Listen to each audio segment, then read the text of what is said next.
now tuned in to the Cold Hard Truth, Cayman's #1 hard-hitting live podcast show, where we feature some straightforward conversations on political, social, and celebrity news and all things happening in the Cayman Islands and around the world. This show was created to give the people a voice and a means of being involved and informed without any filters. Sometimes it gets crazy, but we always keep it real. We bring you the tea, piping hot, so grab your favorite beverage and join the conversation via WhatsApp at 324-1612. Email tips at CaymanMarlRoad.com. Now, here's your host, Sandy Hill, broadcasting live from the beautiful Cayman Islands.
Good morning, Cayman. You guys know the drill by now. Blake and Aaron, let's check in to see what they've got going on. Buenos dias. Can you hear me? I think that's radio cue for Zonka.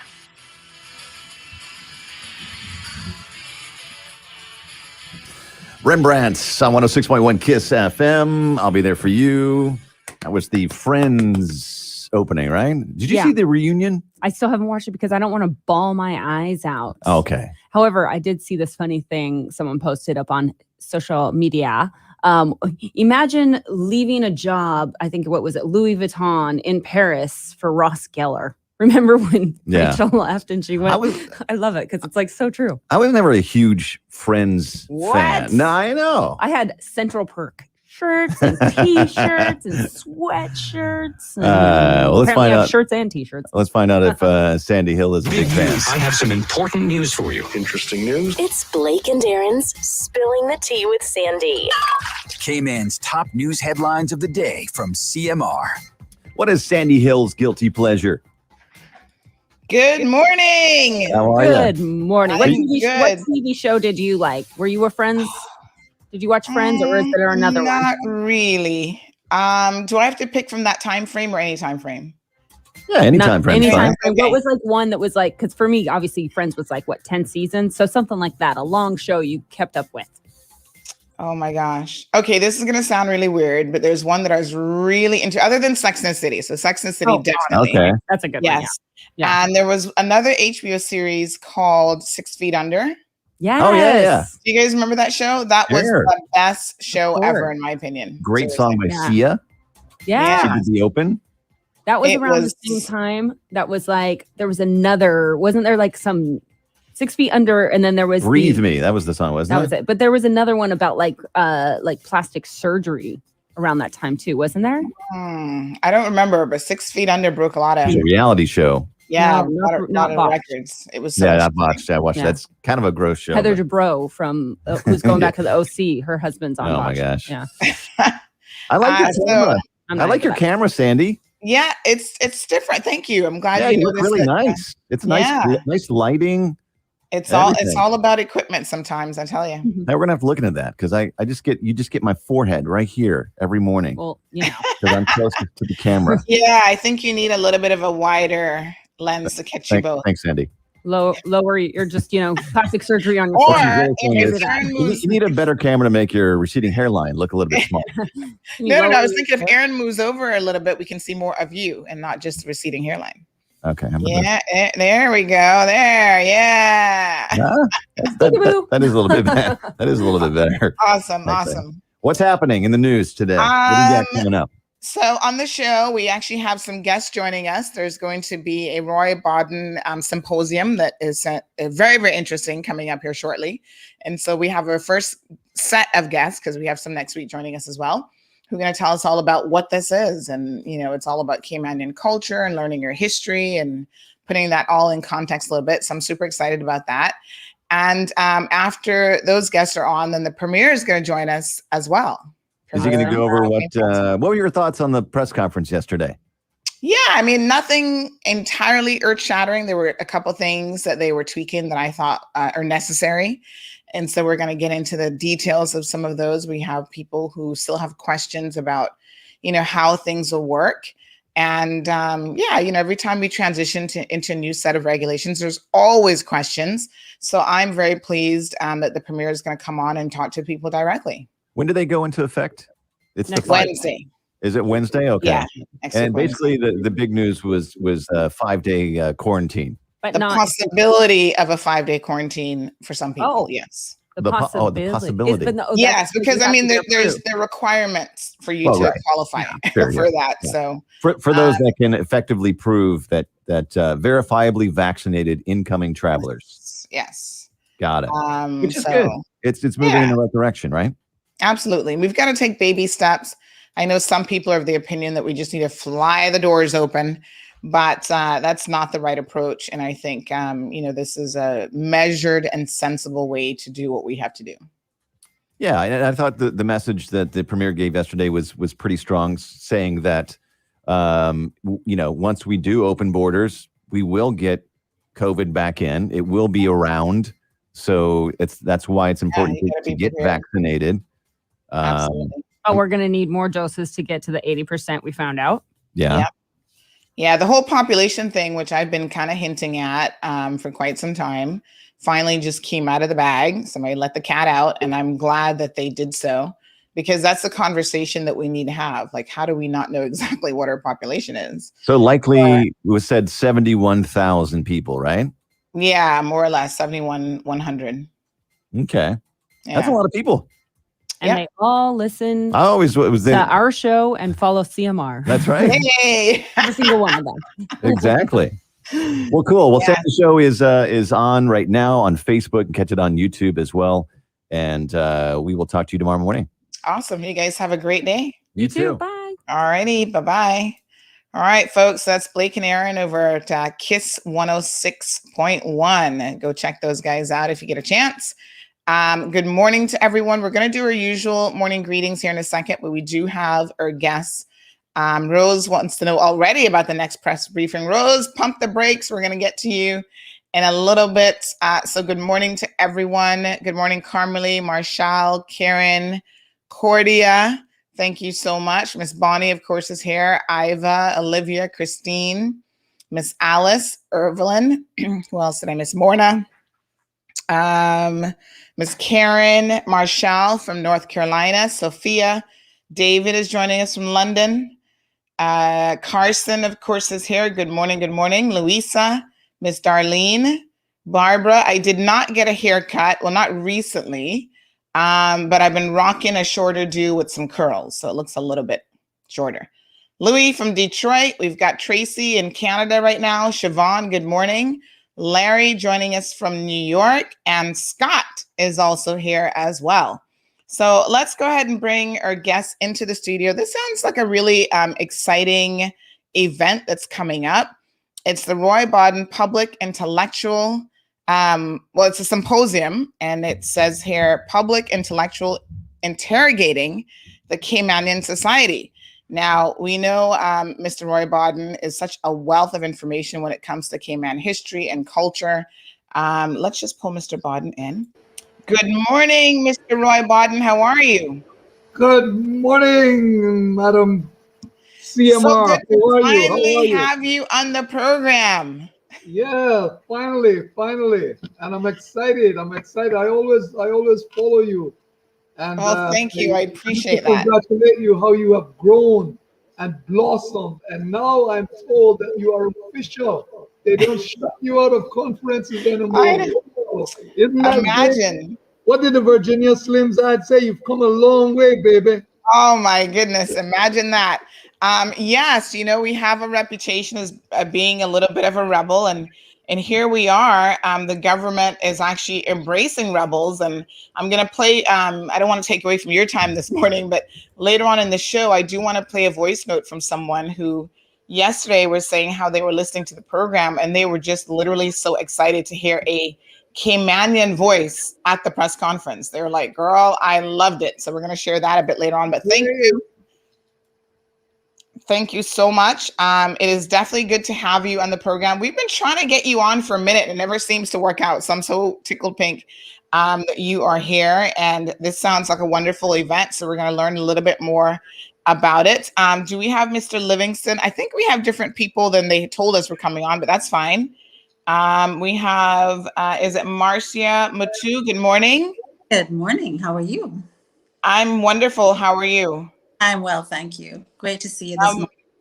Thank you. Now, Marcia, you're from the CNCF, is that right? Exactly. Yes, I'm the managing director at the CMCF. Okay. Now, for the benefit of our listeners who might be living in a hole and don't know what CNCF is, please tell us a little bit about the Cultural Foundation.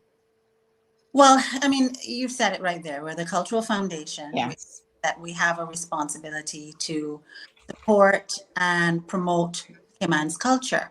And by that, we're talking about our heritage and, of course, culture. And one of the things that we feel is most important about the work that we do is to shine a spotlight on exceptional Caymanians, such as Mr. Roy Bodden, who we've always had very high regard for. CNCF was, I believe, Mr. Roy, you can correct me if I'm wrong, but we were among the first to publish one of your books. And we always feel that what he has to offer the community from so many different aspects, his intellect, his commitment as a public servant to the community, his artistry is just so really quite extensive. And so really we're very excited by this opportunity to showcase his work and to hear how he has impacted and influenced, inspired so many in the country. Wow, wonderful! Published your first. I am humbled to have drawn the attention of the Cultural Foundation. I respect the foundation and its leadership, and believe you me, it gives me a thrill for them to have recognized and think that what I produce is that worthy, because I know they have high standards. And trust me, I feel great. If they had given me $1,000, they could not have made me feel better. That is beautiful. Now we do have another guest that we're going to go ahead and pull in here. Reverend Ambassador Sylvia Wilkes. Good morning. Good morning. Good morning. How are you? I'm awesome. Good to see you. Yes, it's Mr. always Bodden, good to see you. So, give us a little bit, Miss Sylvia, good morning. And I think everyone knows your involvement on so many levels, but how are you involved in the Roy Bodden Symposium? I'm speaking. I'm one of the speakers. Beautiful. Yeah, it's so awesome. I'm so grateful for your work Mr. Bodden. This is so surreal for me. I on so many levels. I said it yesterday how when I was working at immigration and I was on this immigration roundtable for Vision 2008, and when Mr. Bodden makes mention of globalization, that was my first exposure to the word globalization. I'm like, globalization in Cayman? You kidding me? And so doing my doctoral studies now, I wrote a paper on the success of global leadership. And I just happened to use one of Mr. Bodden's book, not knowing that this symposium was going to happen. So you can imagine how I felt when I got the information from Dr. Smith. So, I used the book, The Cayman Islands in Transition. And so I'm looking forward to my engaging in this symposium. I'm grateful for the opportunity. Wonderful. Wow, a guest speaker. It's so incredibly interesting. I know that we're going to get an idea here of exactly what will be covered in this symposium. But what I think is so amazing, Sylvia, is how we are all so interconnected. So you talk about Mr. Roy's work and how so many years ago, you had the opportunity to first have your hands in that. And here you're coming a little bit full circle. You're probably not even full circle yet, because in another 10, 20 years, I'm sure that we'll have so much more of Roy's work to really talk about. But it's just amazing how, as a community, we have this wonderful opportunity to really interact with each other. And I think it's great when we take advantage of that, because we don't always take advantage of it, to really leverage the knowledge of different people in our community. So what can we, let's just break it down a little bit. What can we expect at the symposium? So we do have a bit of a schedule here, but tell us overall, what is the, maybe Miss Marcia can answer this question. What is the overall objective of the symposium? And then we'll get into some of the meat and details of what we can expect. Well, the symposium is called J.A. Roy Bodden, Public Intellectual Interrogating the Caymanian Society. So, Mr. Bodden is not just satisfied to for us to just go along as we are without asking questions about ourselves, about what our goals are, what do we intend to achieve, what has affected, caused us to be as we currently are, and what our potentials may be. And each of his books has these topics and many more from different angles. And just as Ms. Wills was just saying, each person who read the books or interacted with him has had an experience, and that experience has affected them in one way or another. So we are, because we have a day and a half packed full of speakers. There's something like 3 dozen speakers, 36 or so different presenters in just a day and a half, who are going to be approaching his books from all different angles. We have topics that range from things such as Bodden leads the way writing and publishing as critical activities in nation building. In fact, nation is sort of at the core of a lot of the questions that are being asked and answered. One of the things that we want to bring to people's attention is this is a free symposium. We are encouraging people from all walks of life to come to the Harquail next Thursday and Friday. It starts at 9 o'clock each day. It's a full day on Thursday and half day until 2:30 on Friday. That's the 24th and the 25th. And you can come and hear from all of these speakers. Each speaker will have a question and answer period afterwards so that you can engage with them. That's the topic a little bit further. But they're fairly brief. I mean, I know everybody who is presenting has a lot more to say than they're going to be able to say that day. But what we're trying to start the conversation, and hopefully out of a process like this, the conversation will continue. And I know it will, because Mr. Bodden is going to make sure that it does in every way that he can. And of course, the foundation is happy to support that. Wow, that sounds amazing. So many speakers. I saw the list of speakers, and I thought that this was amazing. So we have, for example, Dr. Livingston Smith, which I think might be joining us next week to tell us a little bit more about his role in this. We have, of course, the Minister of Culture will be there, Mr. Honorable Bernie Bush. We have an Ian Randall who's going to be talking about writing and publishing as critical activities in nation building. I thought out of the bat, this was such an important discussion to have, because a lot of, I don't know if it's Caribbean, but especially here in Cayman, I think we have a limited number of persons who appreciate the importance of writing at all levels.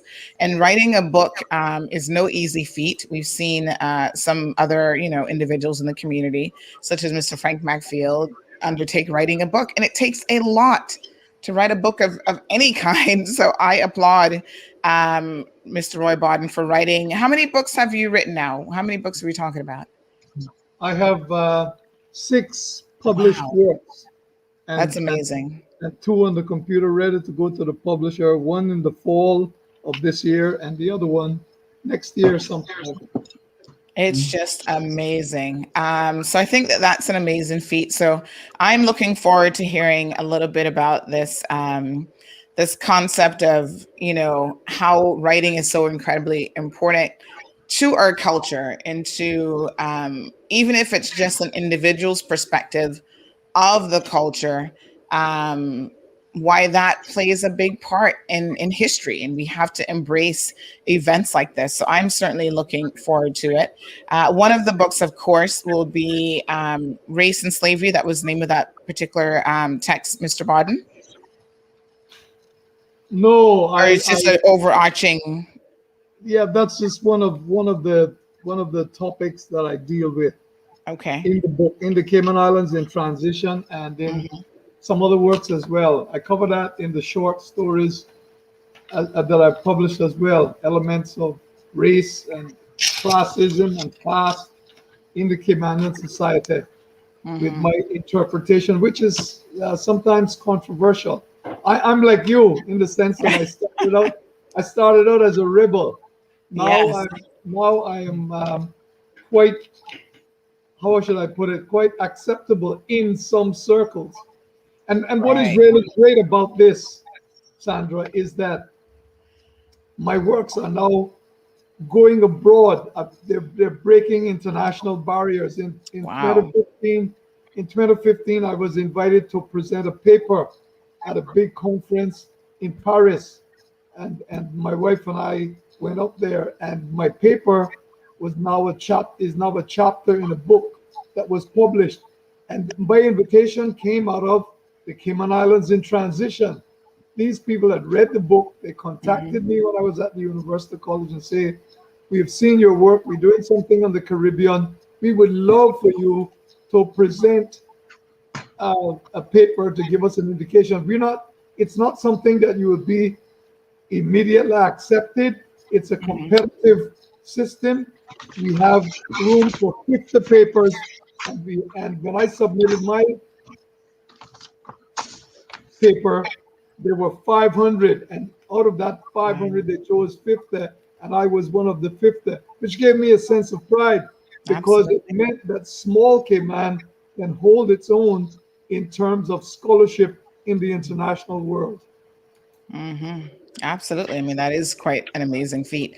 Ms. Marcia, can you tell us why Mr. Roy, I mean, obviously, I think it speaks for itself in terms of his volume of creations, but why did the National Foundation here, Cultural Foundation, decide to actually feature him in this symposium? I mean, like you said, it's quite a full day of events. Is it just because he has so much work that he has produced that you can analyze and discuss? That is obviously part of it. The fact that he does that people of all stripes can begin to dig into and learn from and expound on. So one of the things about it, obviously, is that we are thrilled to have participation by almost all ages. have people who are academics themselves, people who are, we have a couple of young people participating. For example, there's Latoya Francis, who's going to take a fresh look at education, the evolving views of a young Caymanian. So that, in that title, we've sort of captured a couple of the things that Mr. Bodden has been critical in advancing. Former education minister, as a person who, even without his political history, has always been about getting young people, pushing them forward, giving them a platform. Obviously, as the former president of the University College of the Cayman Islands, all of his role, he has been very much about showing the way, not just about his own thoughts and his own creative talents, but also making sure to encourage others along the way. So, as that you would want to find in somebody that you feature in a situation like this, he's touched the society in so many different ways. And when you look at the program, it's fascinating. I remember when the papers started to come into us, or the titles, because we haven't seen the papers since. That'll all be revealed on the days. But the titles that come in, I was fascinated at how many different angles people can approach his work from. And I should too much longer, that if people can't come to the heart, because we're conscious that it is working days, and some people may not be able to actually come away from their office. Even if you can come for on your lunch or some other part of the day period, you may also want to catch some of the other speakers later on. It's going to be streamed live on GIS on YouTube. So the people will have the opportunity to watch at various times of the day and hear from all of this. So it's without a doubt, if you're going to look for a cultural icon and who is with us now and able to share his point, Roy Bodden is the man. So. Wow, amazing. Now, I was again looking at the agenda for the day, and of course, we will pull the live stream just for the benefit of our listeners so that they can watch it here on CMR as well. And, one of the things that I think is amazing is how many different individuals from within the Cayman society you've been able to incorporate into this day's events. I mean, obviously, Reverend Sylvia is an example of that. She will actually be speaking about, let me just pull up the success of global leadership. Can you tell us a little bit, Reverend Sylvia Wilkes, what we can expect in your part of the presentation on that day? Surely. When I attempted to look into the cultural context as relates to global leadership, and I started doing some research, I realized that the Cayman Islands in transition had a lot of the information that I needed in terms of the cultural context, and has been an eye-opener for me as well. So I want to bring to the conversation what Mr. Bodden says is a challenging triad for our Cayman's evolution as relates to history, politics, and the social expectations. And I've raised the question as to whether our historical and our cultural context may be what we're experiencing today, may be stemming from what we experienced in our past. And how can we learn from that and form policies based on what we're experiencing now as relates to globalization. Our countries are interdependent, and we know that we have to be competitive. And so the question yesterday was, did we truly protect our people? The best way we could have ever protected our people is to educate them, because we knew that globalization was coming. And it may for some people come faster than expected, and the unfortunate truth is it's here, and because our people have been left behind, we're trying to play catch up now. So I want to bring that to the conversation, so I'm excited about it. Wow. That sounds interesting, because I think often to myself, that this concept of globalization seems new, but in my mind, it has been there forever. It just takes on a different form and a slightly different definition.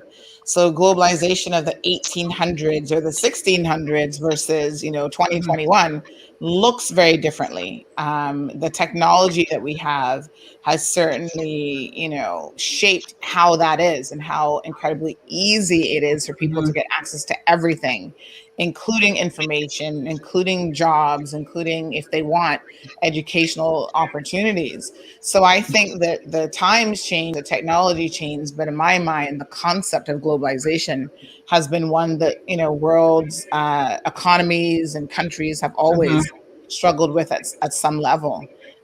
Just a few, yes, ma'am. Well, one of the things I appreciate about Mr. Bodden's work is that it goes deep in relation. So like what you're speaking about in terms of globalization, we know that technology, we know that those different things are very important, and even national human resource development is very important. But what Mr. Bodden's work does is it goes into the psyche of the individual. Who am I? When I say I'm a Caymanian, when I say I'm a Caymanian Jamaican, what does that mean? Right. Because your identity does play into what you accept as an individual, what you bring to the table. If you don't appreciate what what forms you, when you come to the table to compete with others who has their different backgrounds and experiences as well, then you may not be as strong to compete on the global scale. Yes, absolutely. So we do have quite a number, over 200 people watching us at the moment. So let's just read some of their comments. We have Mr. Hero Blair, who's joining us from the US. I believe he's in Florida. Mirstar, good morning. Catherine is here. Jonathan is joining us from St. Martin this morning. He said that he's listening intently. We have Indira, and we do have a few comments. So Mr. Amelia says, good morning to everyone who's listening. Arthur, thank you so much. Joining us from the Philippines this morning is Mr. Arthur. Michael LeMay says, good morning to my good friend, Mr. Roy Bodden, Sandra and your guests, and morning to everyone who is watching. So I'm just seeing if anyone has any questions for our guests. Carmelie says, Sylvia and Roy need a CMR mug. And I dare say Miss Marcy as well. But I think they saw you guys having your tea or your coffee, so they get you guys at CMR mug. We do have some on order and hopefully on the way before we celebrate our anniversary later this month. So everyone knows that I've got my mug, and this morning I'm having some turmeric and ginger tea. So there we go. So thank you, Carmelie, for that reminder. We'll definitely get them. Shireen says that Mr. Bodden is a national treasure. That is true. Yes, absolutely. And she's looking forward to the symposium. Good morning, Brandon and Elizabeth. C.E. Banks is here, and Jackie is also joining us here as well. Carson says good morning to Sister Wilkes. So, yes, I think that Reverend Sylvia Wilkes, is going to be focusing again on the success of global leadership. And she is well posed to speak on that topic because have you completed your doctorate? I'm trying to remember now. No, I'm still working on it. So it's strategic leadership with an emphasis in global consulting. So yeah. Wonderful. One of the things I love about the agenda as I'm looking through, again, all of the names, is this reminds me, not just from a cultural perspective, Miss Marcia, but just intellectual capacity that we have here in the Cayman Islands. We have so many intelligent and bright people. For example, we have Dr. Frank, who will be participating in this as well. And he's going to be, and I think this title is very, very interesting for him. I don't know if he'll be coming on next week, but this concept of God and religion, but his area of focus will be badness and fear of God, political ideology and identity in Bodden's work. Now that sounds quite interesting. We have Miss Teresa Pitgren, who will be talking about Caymanian empowerment. So in the context of the evolution of the Legal Services Act. So all of these individuals, folks, are experts in their own right. We know, for example, that Ms. Teresa is a well-respected attorney at law. She has been involved in the community at different levels, and they will be bringing in their specific areas of expertise, intertwining that with the body of work that Mr. Roy Bodden has actually produced. And that's just how widespread this is. Everything from faith, to looking at a lot of the historical and political elements of his work as well. So anything, Mr. Roy, that stood out for you as extremely exciting when you started to look at the agenda for the event? I haven't seen the complete agenda, but from what I'm hearing, I'm excited because all of the contributors will have something to add to the discussion that is currently going on. I might say that several years ago, I became fascinated with this whole notion of Caymanian society. And as I looked around, I saw, particularly after my experiences in Jamaica and in Canada and the United States, I looked around and saw that we had no one who was at that time preparing to inform and edify and elevate the society to an understanding of who they were. Who were the Caymanian people? Where did we come from? What are some of the kinds of things that move us? And what about this whole notion of globalization, in the sense that we were once upon a time cut off the islands at time for God. Now all of a sudden we're the model of cosmopolitanism. What does that mean for the established Caymanian, as I called it? So I wanted to leave for my society an understanding and get them inquisitive in their own backgrounds. Who are we? Where did we come from? Where are we going? And so I thought the best way to do that is works. And my works span the spectrum. I have serious works and I also have some lighter side, but in all of my works, I ensure that there is a central theme: Caymanian values, Caymanian norms, things that affect Caymanians. So one of my favorite is a poem I have in the book of poems called Reflections from a Broken Mirror. I have a poem in that work called Mia San Mia. We are who we are. Mia San Mia is an Italian expression meaning we are who we are. And to me, that poem says it all. I was inspired when I wrote that poem because it details the challenges we have to hurdle and how we need to come together to vote those hurdles. Wow. No, that sounds... I'm just humbled that so many people could find my work so interesting that they would comment upon it. Because of course, a writer writes, but he doesn't know how his work is going to be accepted, whether it will be critically acclaimed or whether people won't even read it. I think the worst insult for a writer is to have people not read their works. To me, critical commentary is fine. I accept that. I think I would be insulted greater if people say, "Oh, these works are not worth my time reading." Right. So to any writer, he feels good when people have things to say about what he writes and what he thinks important. He or she, what they think important. Wonderful. Thank you so much. Mind me interfere here, but it's interesting because one of the topics by Ms. Catherine Wells, by Letitia Bush, is Williams versus Bodden. Who is right? Cayman slave society or society with slaves? And so this is an opportunity, sort of jumping off from your point, Mr. Bodden, about critiquing your ideas, and out of that, the discussion continuing. Opportunity where somebody is looking at the writings of two of Cayman's writers, Dr. Christopher Gordon, who's also going to be giving a paper that day.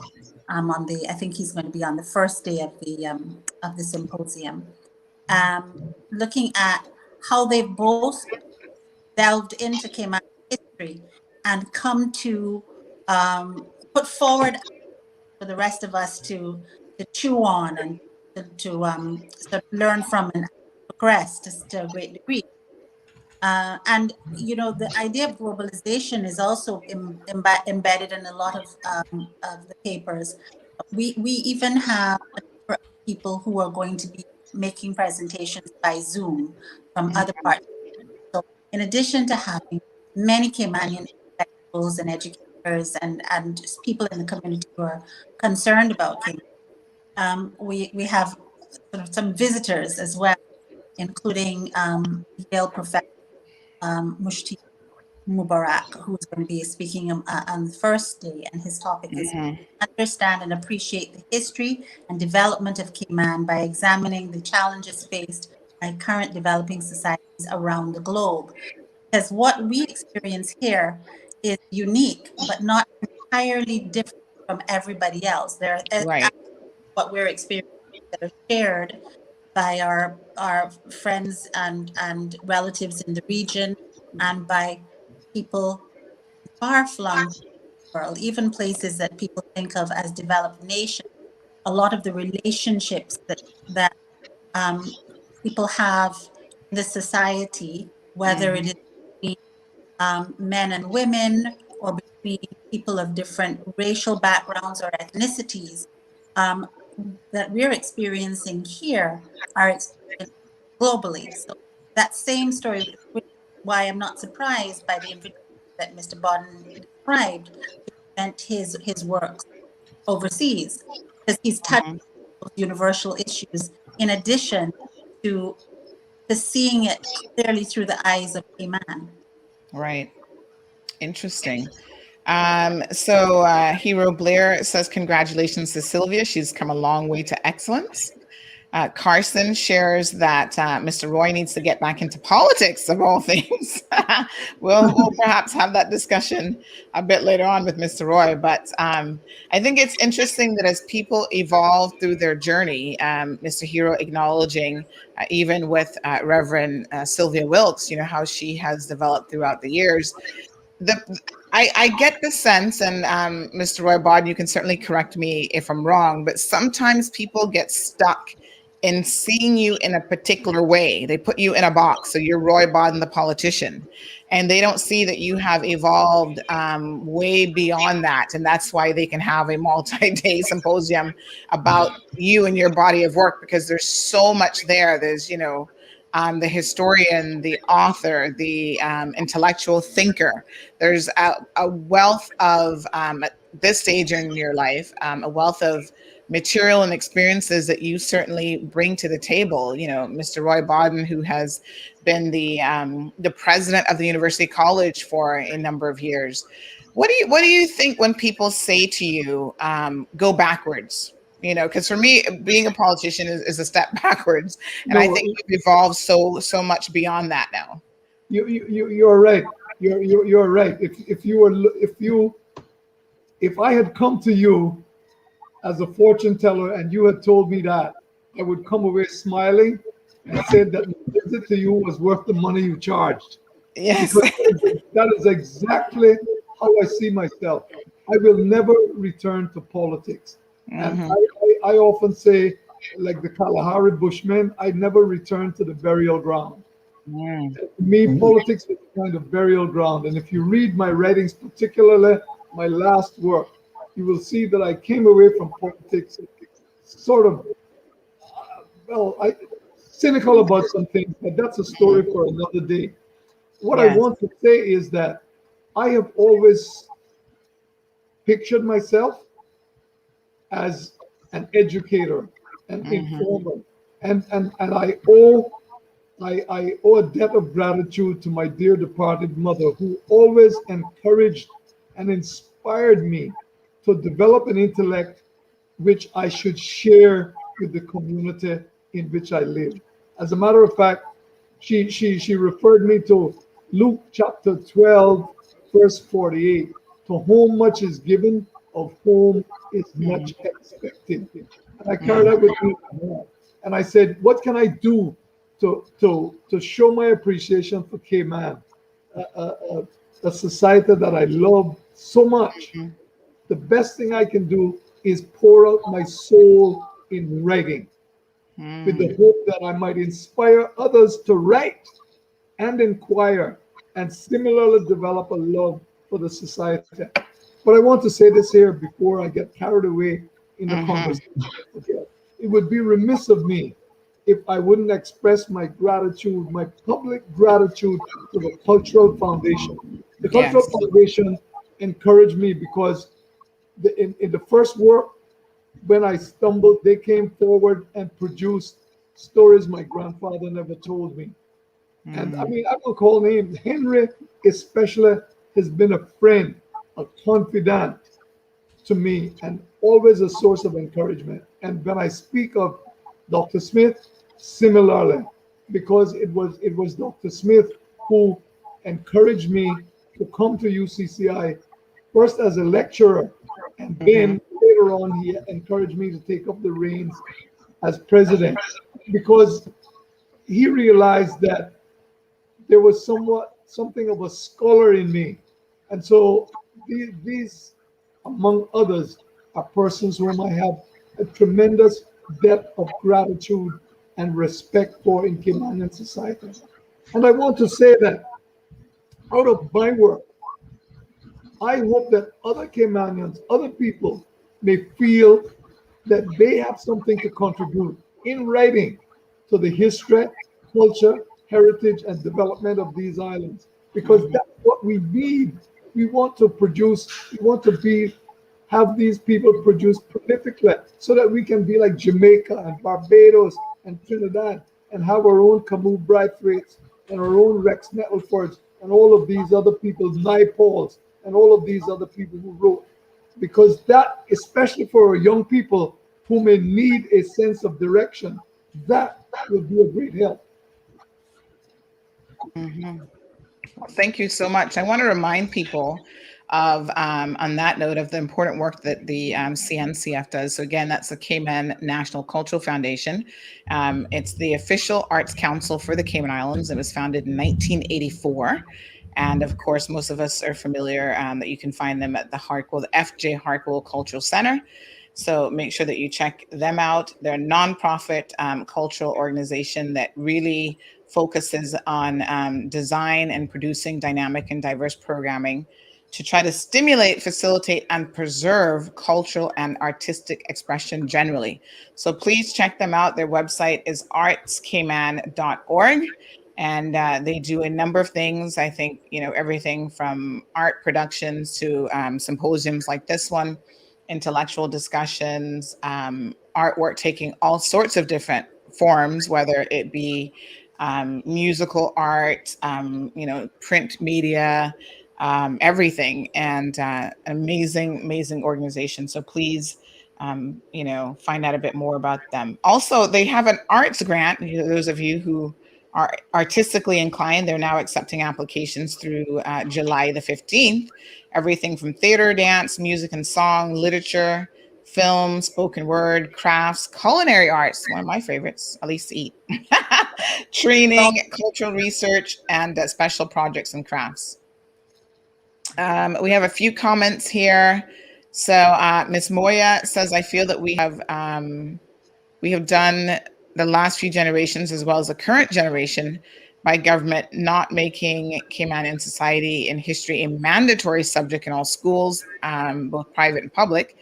It's under educated a lot of us on our own history. Damaris, good morning, joining us from Virginia. Baliki, good morning. Baliki says, Mr. Bodden and your distinguished colleagues, good morning to them. Look forward to listening and presenting at the symposium. Beautiful. Elizabeth, good morning. She says, good morning and congrats to Dr. Roy and Reverend Sylvia for their accomplishments. Marshall, who's joining us from North Carolina, says a special good morning to Sylvia Wilkes, my graduating classmate of 1990. I'm so proud of you and your work. Keep it up. Awesome. Beautiful. So Marie gives Sylvia a shout out as well. Mitchell Ebanks says we're all educated, but what does our education lead us to? The little bit that I have has led me to the Lion of Judah, the teachings of Jesus Christ. So I think everyone has, to that point, Mitchell, everyone has a journey. And I think we have to acknowledge that perhaps your journey should be unique to your own self. And, that allows you to then, hopefully, as Mr. Roy Bodden has said, to find a way to contribute back to your community and to the society. So Miss Alice says congratulations to Sylvia. So thank you all so much. Our guests again, Mr. Roy Bodden, Reverend Ambassador Sylvia Wiltz, Marcia Matu from the CNCF, the Cultural Foundation. Loretta says good morning, Sandy, and to your wonderful panel. Thank you again, everyone, for tuning in. Any final thoughts before we say goodbye this morning? I'd love to have the opportunity to also make mention of the Committee for the Promotion of Research and Cayman Scholarship. Dr. Livingston Smith and his colleagues they're really the engine behind a lot of this. And that group of people, I believe, is their first enterprise, but it is not going to be their last one, because it is made up of people such as Teresa Pitcairn, the Adam and Dr. Livingston Smith and others who care deeply about the society. And so, just the title of their committee, the Promotion of Research and Cayman Scholarship, the direction that we're going in there. So this won't be the last such symposia, but we're excited as a Cultural Foundation to be involved in this first one. Again, we encourage people to come to the Harquail next Thursday and Friday, the 24th and 25th of June, starting at 9 o'clock in the morning, or to log on to GIS YouTube page or the Cayman Marl Road live stream to hear all of these incredible speakers and to hear from Mr. Roy Bodden himself. Beautiful. All right. Thank you so much. Thank you. Thank you, Mr. Roy. Thank you. Thank you for the opportunity. Thank you, Ms. Sylvia. Thank you, Ms. Marcia. We appreciate you guys coming on the program today. Thank you for having us. Thank you. All right, Ms. All right. Matu. I'm an avid Marl Road follower. Please do not forget that. And you will definitely, when the mugs come in, you've now been moved up to the top of the list. I need to ensure that you get one for sure, all of you. For sure. Thank you guys so much, and have a beautiful day. Again, folks, everyone is looking forward to this symposium. If you can go out, there's nothing like being at an event like this live, I must tell you. There's a certain vibe that when you go to events like this that you just get to enjoy and participate in. Yes, if you can't go, then obviously we will live stream it and you will have that opportunity to view it in that format. However, being there live, there's nothing in the world like it. So if you can go, please go ahead and mark your calendars for the symposium so that you can attend this event. So let me just see what else we've got here. We've got coming up here in just a little bit, the Honorable Premier, Mr. Wayne Panton, who will be joining us. So just again, some details about the Roy Bodden Symposium that the CNCF is hosting in collaboration with the Committee for the Promotion of Research and Cayman Scholarships, which is the CPRCS. They're putting on this 2-day event. It was initially supposed to be a 1-day event, but they had so many people participating and wanting to get involved that it has now been set down as a 2-day event on June the 24th and 25th. So that's next week, Thursday and Friday, folks. It's coming up right around the corner. So many topics to be presented, and they're still, I think, tweaking the agenda, but we definitely have local speakers that include Dr. Frank McField, Teresa Pitcairn, Letitia Bush, Nika Brown, Shannon Seymour, Dr. Steve McField, Billy Adam will be there as well. So some real familiar names. And then we have people from the international community as well, and regional international community who will be joining. So a number of very, very interesting topics. So everything from a fresh look at education, the evolving views of a young Caymanian. Can we appreciate the history and development of Cayman, but examining the challenges faced by current developing societies around the globe? Williams versus Bodden, who's right? Cayman slave society or society with slaves? That one sounds particularly interesting. So the theology of race relations, using migration theories to understand Jamaican and Caribbean people's migration to Cayman. So, oh my gosh, just an amazing lineup of information. So Ms. Joy Sand, good morning. Thank you so much for tuning in. We have Jasara who is here. So while we're waiting on the Premier to join us, good morning, Richard. So you got a major big up on Cayman Across. Lord have mercy. What a mess. We do have 233 people currently tune into the program. You know, I got to tell you, I feel sorry for them over there, but there's nothing that we can do, right? We're over here enjoying ourselves. And I meant to say, I was going to say to Mr. Roy before he left, I'll mention this to him off air, that, you know, we're starting our CMR book club real soon. I want y'all to get ready for this. We've already kind of started it in the sense that we've already picked the first couple books that we're going to actually be reading. But of course, we have to include some local works in our book club. We would not be Caymanians if we didn't do that. So let us ensure that that we make that a priority. So now I was getting ready this morning, and I got to tell you guys a little something funny happened. So part of my morning routine is I try to, now that I have to be on a couple minutes earlier in the morning to do our segment on KISS 106.1, I always try to have, like I get up first and I give my daughter a couple more minutes where she can kind of sleep in and, you know, relax a bit because she's always, you know, kids. They're always tired during the week, and on the weekends they're up at 6 o'clock, and you're like, what the heck? Your clock is backwards. But yes, so I also do a little thing where I always say good morning to Alexa. Now, you guys know that a couple times here in the program, she always interrupts her show. So you know how it works. If we say her name, she's going to jump in and interrupt the program. So, and even if we don't call her name, if she hears someone at the front door, she's going to be jumping in, telling us, oh, there's somebody at the front door. She does a lot around here. So I thought this morning, a lot of times I say good morning to her, and she gives you, when you say good morning with her name, she gives you a little bit of a snippet on like something historical for the day, or a joke, or it's like World Chocolate Day or whatever. So I thought to myself, you know what, since she's always interrupting me on this program, in any event, why don't we incorporate her into the show a little bit some mornings, right? So we're going to have a little bit of fun with this. I figure that you guys can certainly send in questions that you'd like for me to ask her. There are things that she says that are kind of funny if she doesn't know the questions. So good morning to Miss Marjorie. Louise says CMR brings treasures every time. There's something about the tea. CMR is number one. Thank you so much, Louis. Really appreciate that. So let us now, I know I missed my morning greetings to some of you because we had guests, and I wanted to quickly get into our guests. So good morning to Christine. Who else did I miss? Did I miss anybody? Mr. Richard, good morning to you.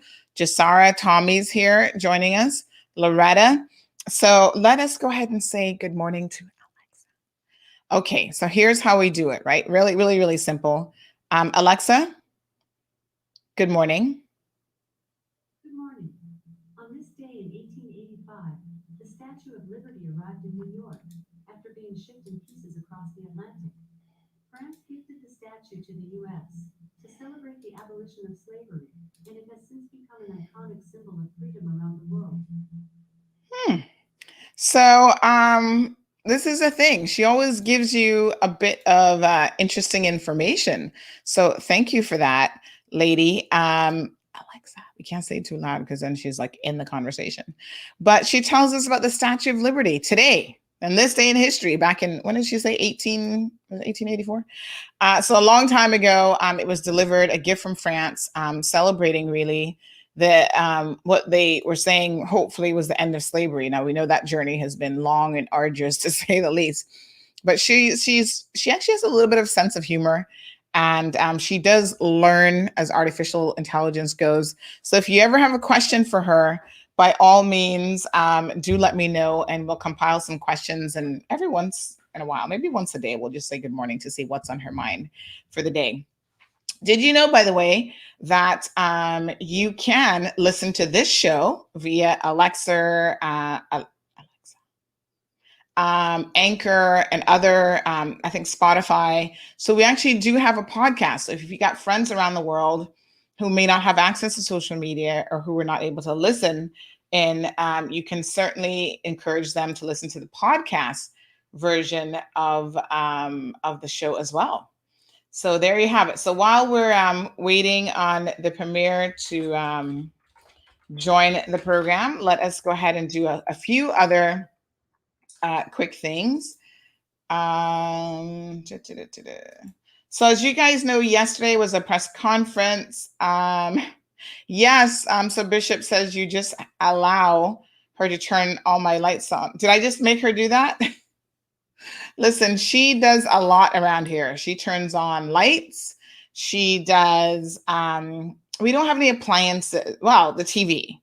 So she can turn on the TV. She can do lights, like no kitchen appliances really, because we're not people that every morning we have to get up and like have coffee at a certain time, but she can do all those things. It's just amazing what you can program her to do with these smart switches and so forth. So, yeah, so yesterday was the government press conference. There was a lot of information that came out of it. I got to tell you, during the press conference, I was sitting there trying to keep up with everything that was being announced, because there's a lot of wonderful and useful information. Now, I want to give a big shout out to Livonia, who, as you guys know, she has her own little, let me just see if I can find her in my thing here now, Livonia. She has her own business in Georgetown where she does a lot of cooking. So Livonia, is it Livonia's Kitchen? I think that's the name of it. But she does local food and it is wonderful. Everything from crab to the works. So she sent me a little voice note yesterday that really made me pause and reflect on, as they say, you've come a long way, baby, as in such a short time. But as Mr. Roy actually said this morning, you know, he was really so excited that someone who, and it's interesting because Mr. Roy Bodden said, you know, he's a rebel just like me. And I don't think that rebels ever change. I think that you're always a rebel. It's just who you are. So I own it. You know, some people try to shy away from that status. And I have no issues with owning it. So I'm going to play a voice note a little bit later on in the program that she sent to us, because it's just a way of acknowledging, I think, the journey that CMR has made in the last almost 4 years in such a short space of time. So Carol has some questions coming in. Louis has a Alexa question about the Powerball. Oh, let's ask her that before we bring in the Premier. Alexa, what are the lucky numbers for the Powerball lottery? Here's something I found on the web.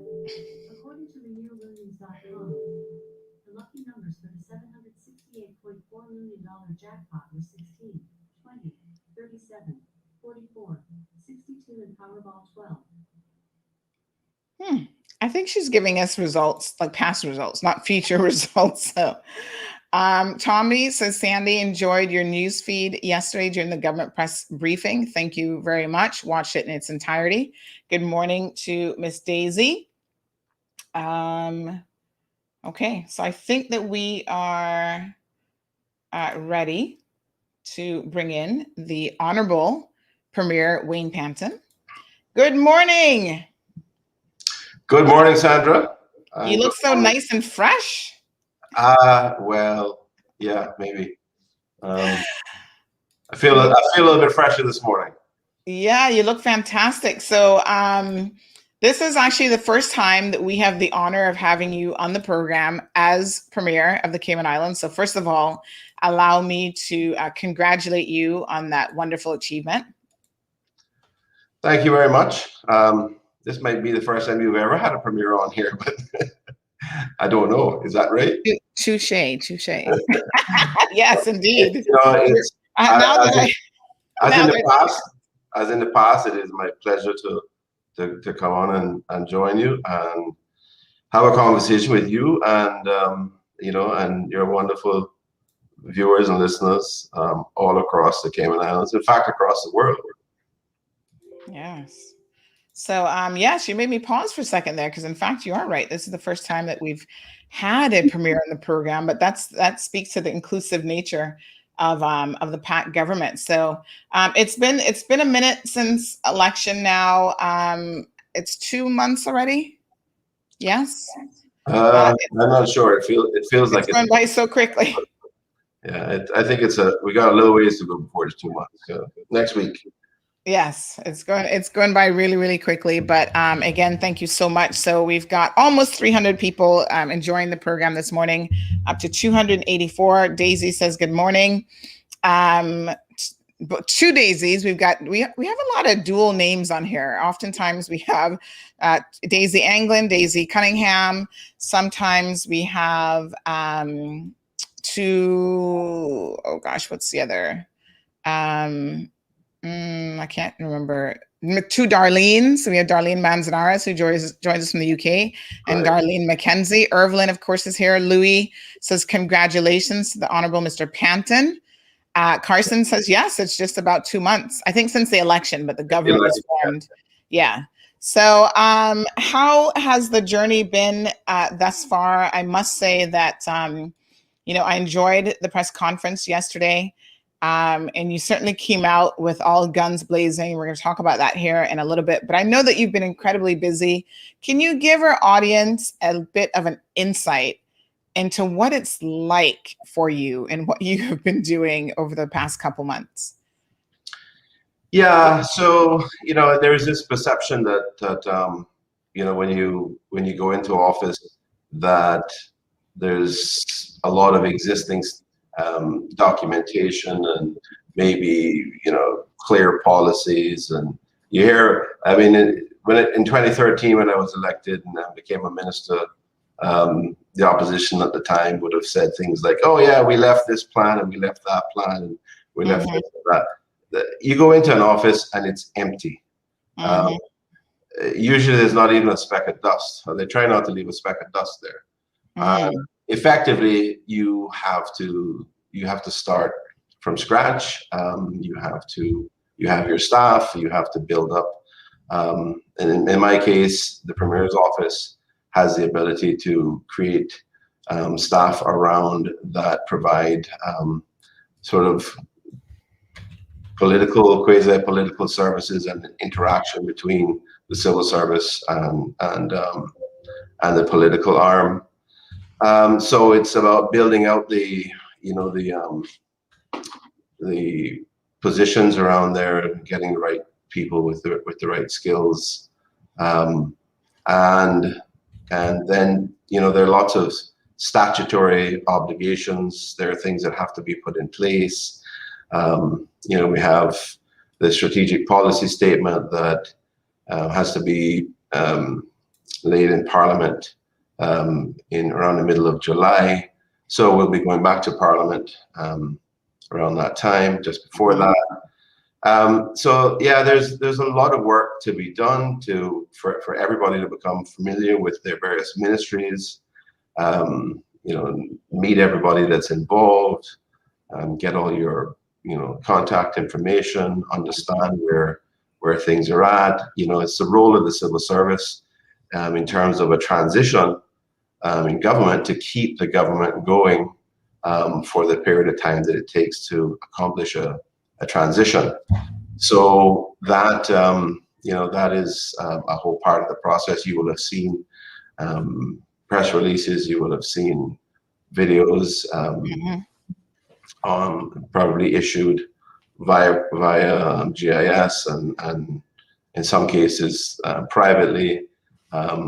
And through CIG, for example, CIG TV, which indicates, that the various ministers, and including myself, are going around to various offices, departments, parts of the ministry, meeting people, understanding, who are who form a part of our ministries, and where the issues are at, what's going on, and where they need some advice initially, and then it's about making sure you identify what your priorities are and then moving forward in terms of implementing them. But it takes a bit of time. It's not something that you can just walk in the door and turn the lights on and immediately get going. It takes a bit of bedding in, and we've got to get, in some cases you have to get staff on board. Whenever there are changes to ministries, there is a challenge for the civil service, for the deputy governor's office, to be able to move around staff. So it can be, I think we went in with the best of intentions of trying to minimize the amount of movement, minimize the amount of changes, but typically, these things don't work out exactly as you may have intended initially, and there ends up being quite a bit of movement around and shifting from different departments, and you've got sometimes it's physical movement, sometimes it's just moving titles, moving names, moving responsibilities,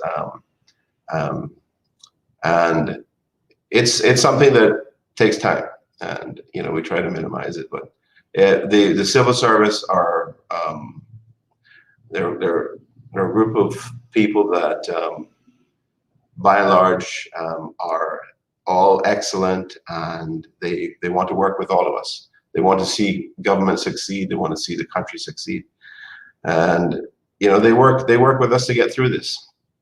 And I think we're at the stage now where 99.9% of everything has been settled, and we're in a position now where we can move forward with a level of clarity and comfort. And good morning to everyone. Good morning, Bilika, and I saw Evelyn earlier. The two Daisies, a few others I may have missed. Louis, I think, as well. Am I still on? Hello. Yeah, sorry, my apologies. I hit that mute button and forgot to unmute it. I was just saying that we have a number of individuals sending out some greetings. So Miss Joy Sands says, good morning to your Honorable Premier, Mr. Panton, a great man. Jasara says, good morning, Premier Panton. Vernita is here. Yes, saying good morning to the Premier, CMR, and the world. Siobhan joining us this morning, saying good morning, Premier Panton. Good morning, Siobhan. Celine says, Celine, yes. Says thank you for joining us. Always love hearing from you. Keep up the good work, and God bless you. Balika, of course, is here, saying that you're a real leader. Mr. Walton giving his good morning greetings. Sue McLaughlin. Carson says Sandy will want Kenneth back on CMR. He has some explaining to do. He needs to tell the people why he wants to cut the funding of tourism to $750. That's just wrong. Kenneth is like a brother, and I respect him, but he don't do, then we'll have left PPM. And okay. All right. So Carson, let me try to help out. I noticed that Kenneth is actually, someone sent me this. That's how I know that he's over in Rooster at the moment. They've only got 9 people watching. So let me help Kenneth a little bit here in terms of probably what he's going to say to you. And I've been saying this, and I think that sometimes a message has to be said 1,000 times for people to really get it. And this is, listen, I'm in the world of marketing. I'm here in CMR, and I understand a little bit or two about the human psyche.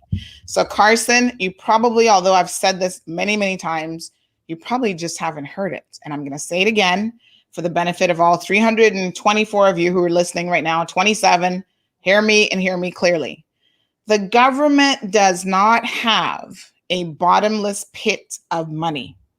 I have said on this program before, we can't just print money and hand it to you, right? That's not how the economy of this country works, and that's not how world economies work. Just like your household, you get money in, and you can't spend more than you have coming in, because then that puts you in a deficit. And if you are spending more than you have, at some point you're going to go into bankruptcy and you're going to have a problem. So Carson, what the Minister of Tourism said yesterday is that we now, as we move towards reopening, we will have to get to that point where there will be an eventual reduction, not until later in the year. But as we get closer to reopening, the idea is there will be an eventual reduction from the current 1,500 to the 750, because at that point, the plan is you guys will be getting back to work. So it's not a reduction and we're still in this current situation and you're in lockdown. It's a reduction as we start to do the phased reopening.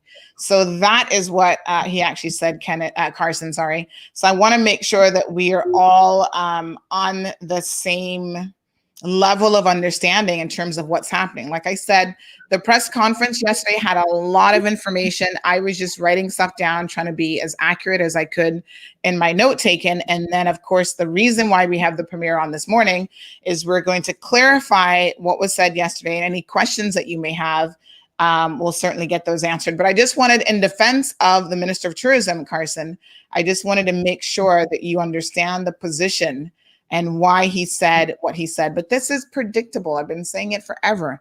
That's the other reason we're going to talk about this in a minute here, because I know this is a little bit controversial. While the government has said, okay, we're happy to now reduce for persons who can be confirmed as vaccinated, and you have to prove to them that you've been vaccinated. They're happy to, in certain circumstances, reduce that down to 5 days. However, if you are traveling for non-essential purposes, you cannot expect to be quarantined at the government's expense. Do you guys have any idea? I mean, I'm not an accountant, I'm not a mathematician, but just even thinking of the budget of almost $3,000 per person in quarantine, do you have any idea how much money government has spent over the past 2.5 years on quarantining individuals at the government facility? That's money that we're going to have to find somewhere else, Carson and others, right? Education and other things need the money. Government just doesn't produce money. It has to come in from fees, et cetera, et cetera. Now, remember, I've also said before, pick sense from nonsense, because now we have the progressives opposition who miraculously has all the answers. But not too long ago, their minister, the former minister, Roy McTaggart, who's now opposition leader, said in order for us, because he's a numbers man, he's a former accountant partner at, I think it was KPMG. He said, listen, in order for us to pay for the deficit that we're going to find ourselves in as a result of this COVID situation, we're probably going to have to start taxing the people. You remember that? I know I've said it to you before, but again, I'm going to say it again because I know you didn't hear me. And then he quickly backtracked because it was right before the election. And it was like, one of those things that you don't say before election because you won't get reelected sort of thing. But it is the truth of the financial position that we are going to be in. My fellow Caymanians, I need you to wake up with me, right? Smell the tea, smell the coffee. It is brewing. And this show is called The Cold Hard Truth. So we're not going to lie to you. We're going to tell you the truth.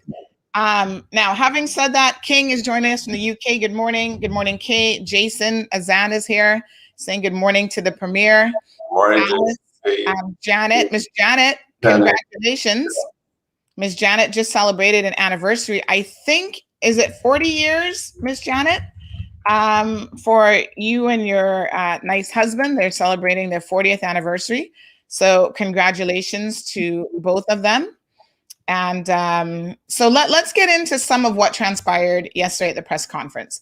First of all, I want to congratulate you, Mr. Premier, because I think you came out, you're such a nice person, but sometimes I think in your position, you got to kind of come out with all guns blazing, and you came out with some guns, So I appreciated your position of saying, hold on a second, to the opposition who tried to upstage your press conference this week by having a press conference the day before. Now, the backstory is, and I'm glad that this was mentioned because, again, I had people ringing me yesterday, they need to really tell the people. And I said, listen, sometimes, and I understand it, the premier, the minister of tourism, because the last time he was on, he was like, no, we don't want to look backwards, trying to be nice. Okay. And you don't always get to put the truth out there in a nice way. Sometimes you just got to serve it on that cold, hard platter. And here's the truth, and it is what it is. So, couple of truths that this country needs to wake up to this morning after yesterday's press conference is, number one, this government, and again, you can speak to this or correct me if I'm off here, Premier Panton, this government went in and there was no plan for them to reopen. So now the opposition can claim that they have a plan. They have an idea of how to do this. But the truth of the matter is that idea must have been formulated, as Premier Panton said very tongue-in-cheek yesterday, after they got wind of what this press conference was going to be about. Because remember now, the government's press conference was actually scheduled for last week, but got canceled or postponed, I should say, until some further information came in. So let me verify this point. You get into office, Premier Panton, you start to look around at, what has been left or what is here. When you say that the progressives left you no reopening plan, explain to us what you mean by that. I mean, just that. Yeah. There was no plan. Was I surprised? No. But I was disappointed to hear suggestions that, yes, we did have a plan, and you should be following our plan, and here's what we think in relation to that plan. Mm-hmm. I guess where I was disappointed was that there was no discussion with the civil service and the team in the civil service, mm-hmm. Who is referred to as the program board.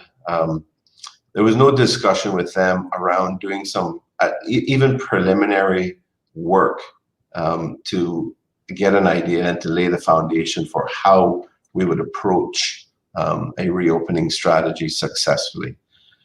So when I first had a discussion with the chair, and I said, look, where are we with any discussions around this? Has some preliminary work been done in relation to this? The answer was no.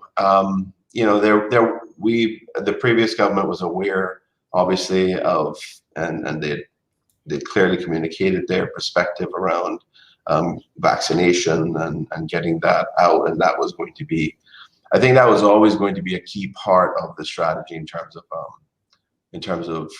a reopening strategy. But no preliminary work had been done. There was just a vague references to between 70 and 80% of the population needing mm-hmm. to be vaccinated before we could consider that. But there was no sort of basic work being done as to exactly how we would approach it, what would be the triggers, and over what period of time.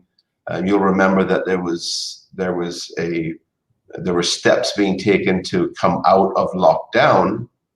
Mm-hmm. And it was done on the basis of, you make a decision to make some small changes. You do surveillance to see what kind of impact that's having. If everything points in the right direction of safety, then right. you can take another step forward to come out of lockdown. And that's how that was safely done. And to be honest, the approach that we have taken in relation to reopening is very similar. Mm-hmm. We need to be able to, and I want to say, as was said yesterday, mm-hmm. And as has been acknowledged by everyone, the lockdown was took guts to do, but it was much easier to accomplish. Unlocking and getting people to where we are now obviously took some careful approach, and I said, doing it in stages. But mm-hmm. reopening the economy, reopening to the outside world with people coming in, elevating the risk is a whole other ball game altogether. It's something that is significantly going to increase our risks. It is something that increases the stress levels, and nobody feels it more than the government. Because we have the responsibility of trying to take care of the health of our people and the health of our economy and opportunities within it. So it is a challenge, and what was very clear after having initial discussions with these folks within the civil service was that no work had been done. So I outlined what we wanted to try to achieve, and asked them to come back, as they had done in the past in advising the previous government, come back with at least the preliminaries in relation to a plan so that we can start to build on that and flesh it out. And because nothing had been done, because no approach had been agreed previously as to how to do this, they took some time, and I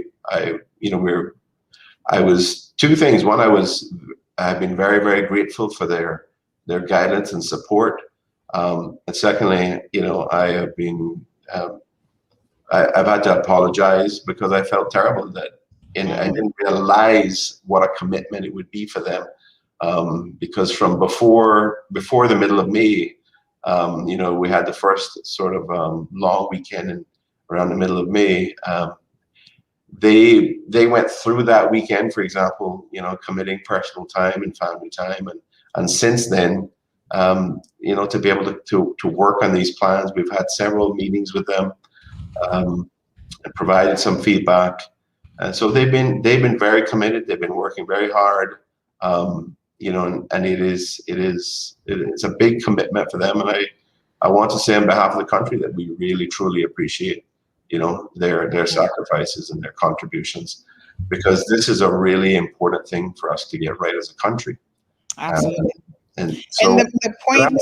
So now we have a plan as to how to approach this, but we want to make sure that we can have some discussions with stakeholders, to be sure that they're on board and we understand clearly what their requirements are.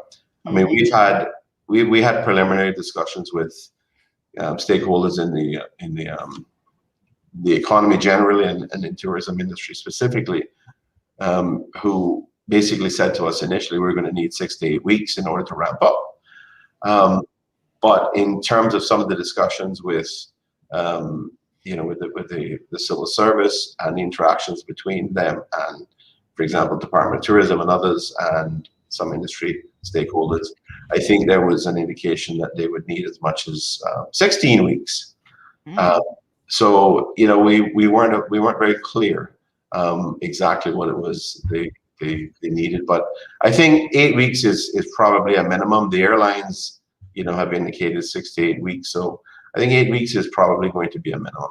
So it was important for us to come up with a plan that we could actually outline publicly, that we could ensure that all the stakeholders were aware of, and that it worked for them. And then the important thing for me and the whole of government really was to make sure that the people of the country understood what that involved, where we were trying to go, and how we were going to get there together and safely. So we plan in the next couple of weeks to basically finalize that and roll that out so that it is publicly known.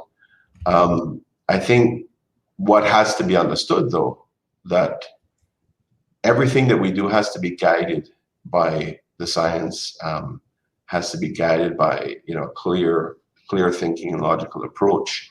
And if there is let me put it another way, all relevant information at the time has to be taken into account, and agreeing that we're in a safe position to be able to move forward with the second phase and the third phase and the fourth phase, etc. So that this is something that is going to require clarity about where we're at, where the risks are. We're in a bubble here. We have unlike many other countries, and we're in a small minority in terms of countries in the world where we have this safety, where we have this kind of freedom, and for us to unlock and start accepting some risk, is a huge step. So we have to be very clear about the impacts, the benefits. I saw some comments earlier about the potential even to have to reinstate certain public health protocols that we would have been familiar with last year, but may think we're past that. The reality is we're not anywhere near past this issue of the pandemic and the potential impact on the world. In many parts of the world, it is still having a huge impact on the lives of individuals and on economies of those countries. So, it's not past us.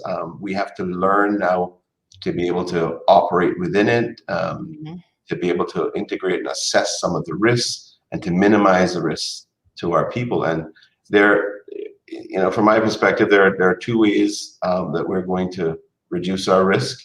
One is vaccination, and that's a key thing for us to get as many of our people vaccinated as possible.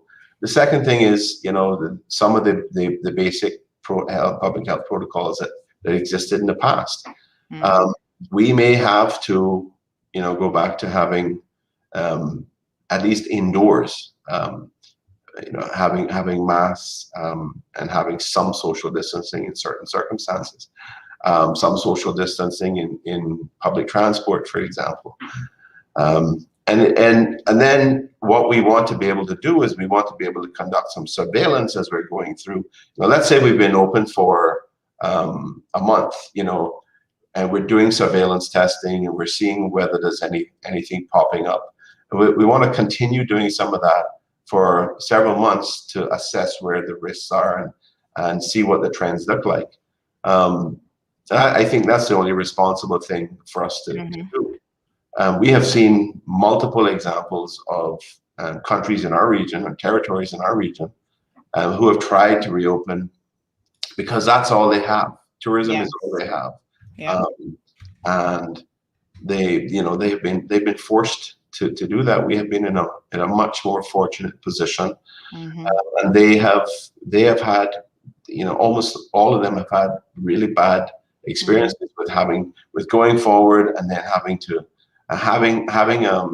community transmission spreading and then having to lock back down, and in some cases on multiple occasions.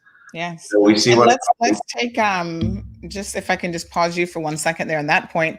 Let's take St. Kitts as an example, and we just reported on this 2 days ago, where their Prime Minister, Dr. Thomas Harris, talked about the fact that they had reopened, and now they're having to go back into partial lockdown after just in the space of 2 days. So on Wednesday of last week, they had they had 11 positive cases and 25 on Thursday, bringing the total to 155 in that country, an increase of 111 cases in just the last few weeks. So now they've gone back into another partial lockdown. And again, I think this speaks to, for everyone who says, let's just fling open the doors, let's just do it.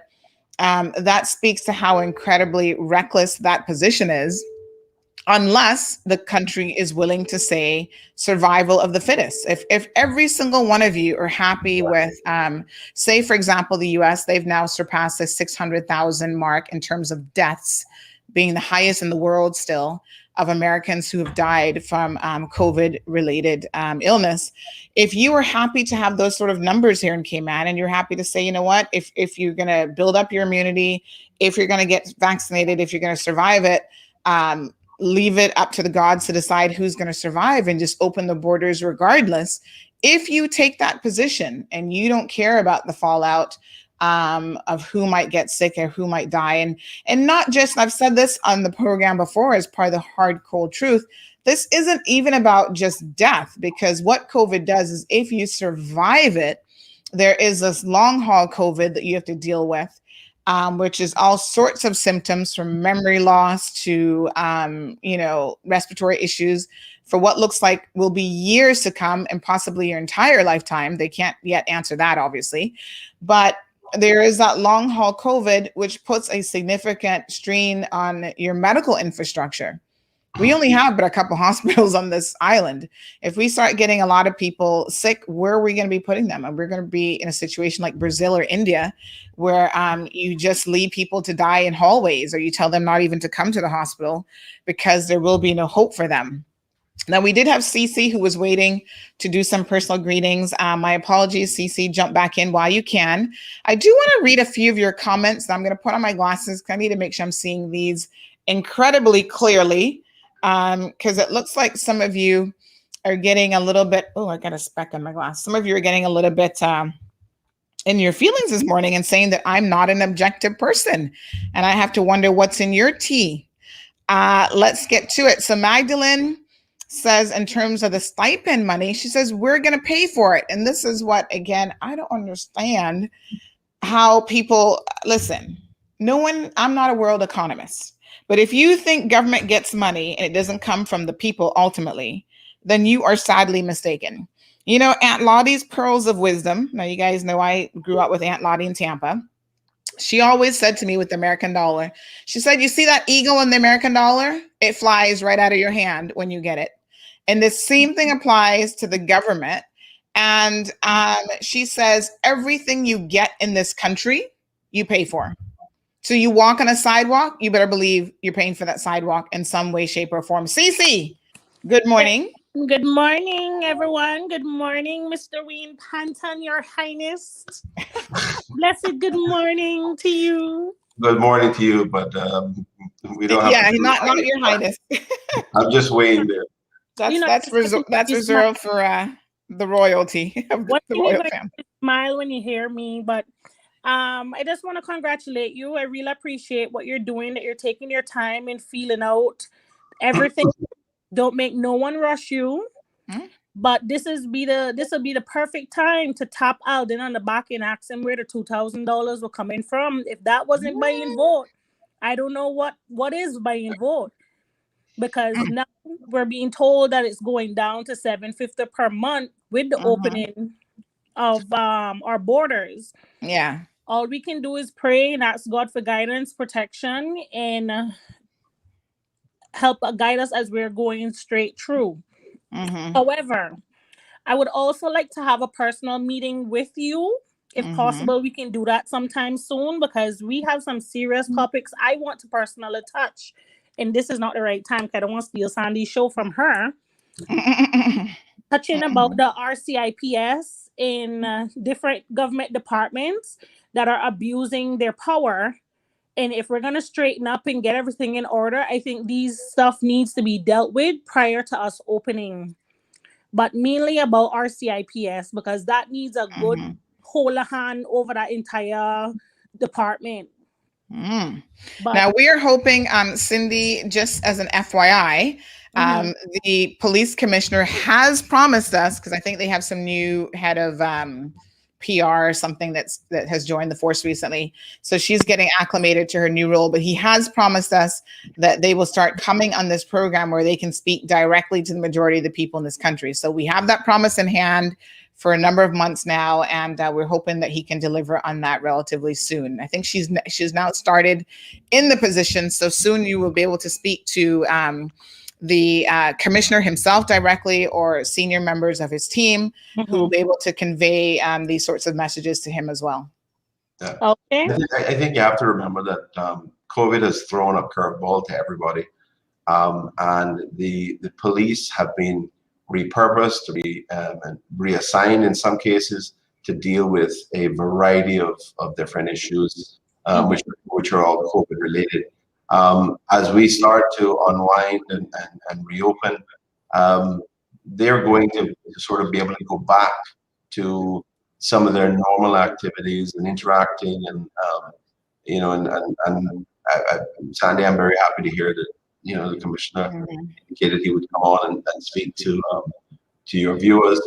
because he's a gentleman, and I think he has the best intentions for Cayman, and he wants to ensure that safety and security is paramount in terms of the experience of the people of the country.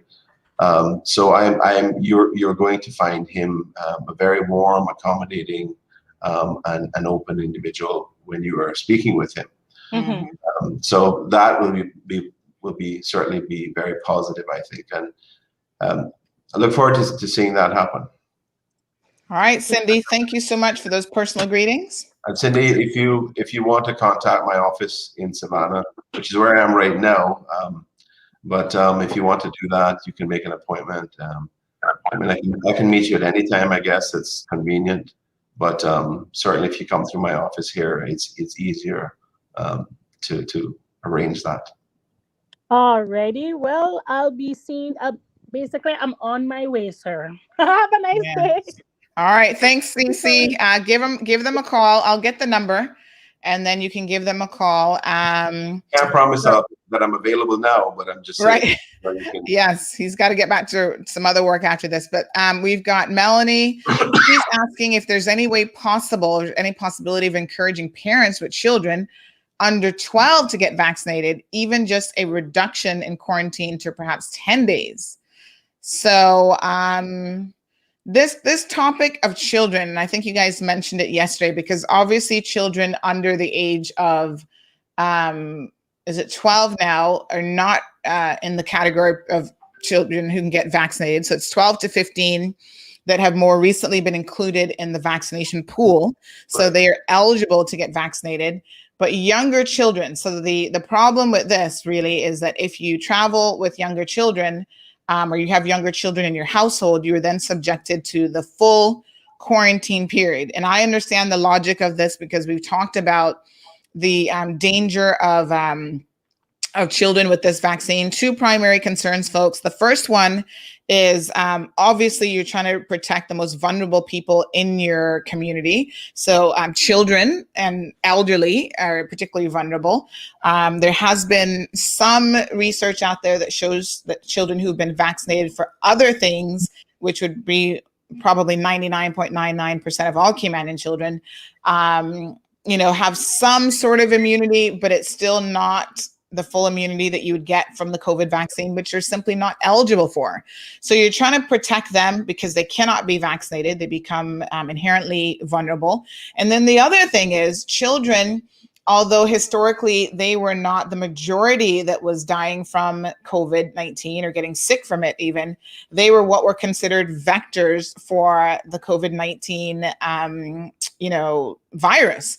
So it might be very dormant in them.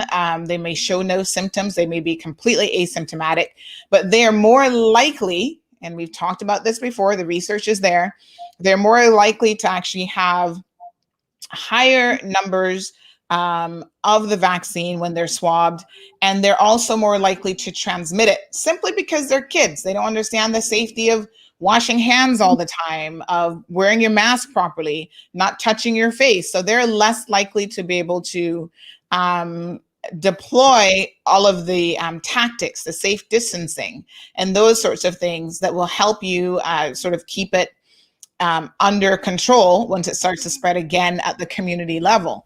So I understand obviously the need to protect children. Do you foresee though any changes, even Minister Panton, even if children or their parents are vaccinated, will those households be given any special consideration in your mind at this time?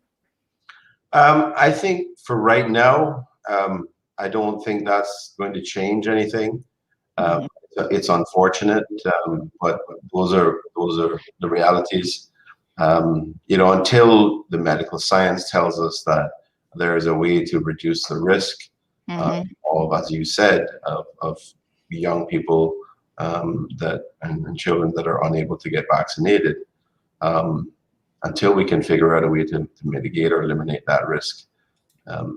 We have to act as if it is a risk that will lead to possible transmission in the community, and we need to address it. So, it is sad. I know I've had lots of messages from people saying, well, I have family and friends that are coming in and they're all vaccinated, but we're coming in with their young kids and whatnot.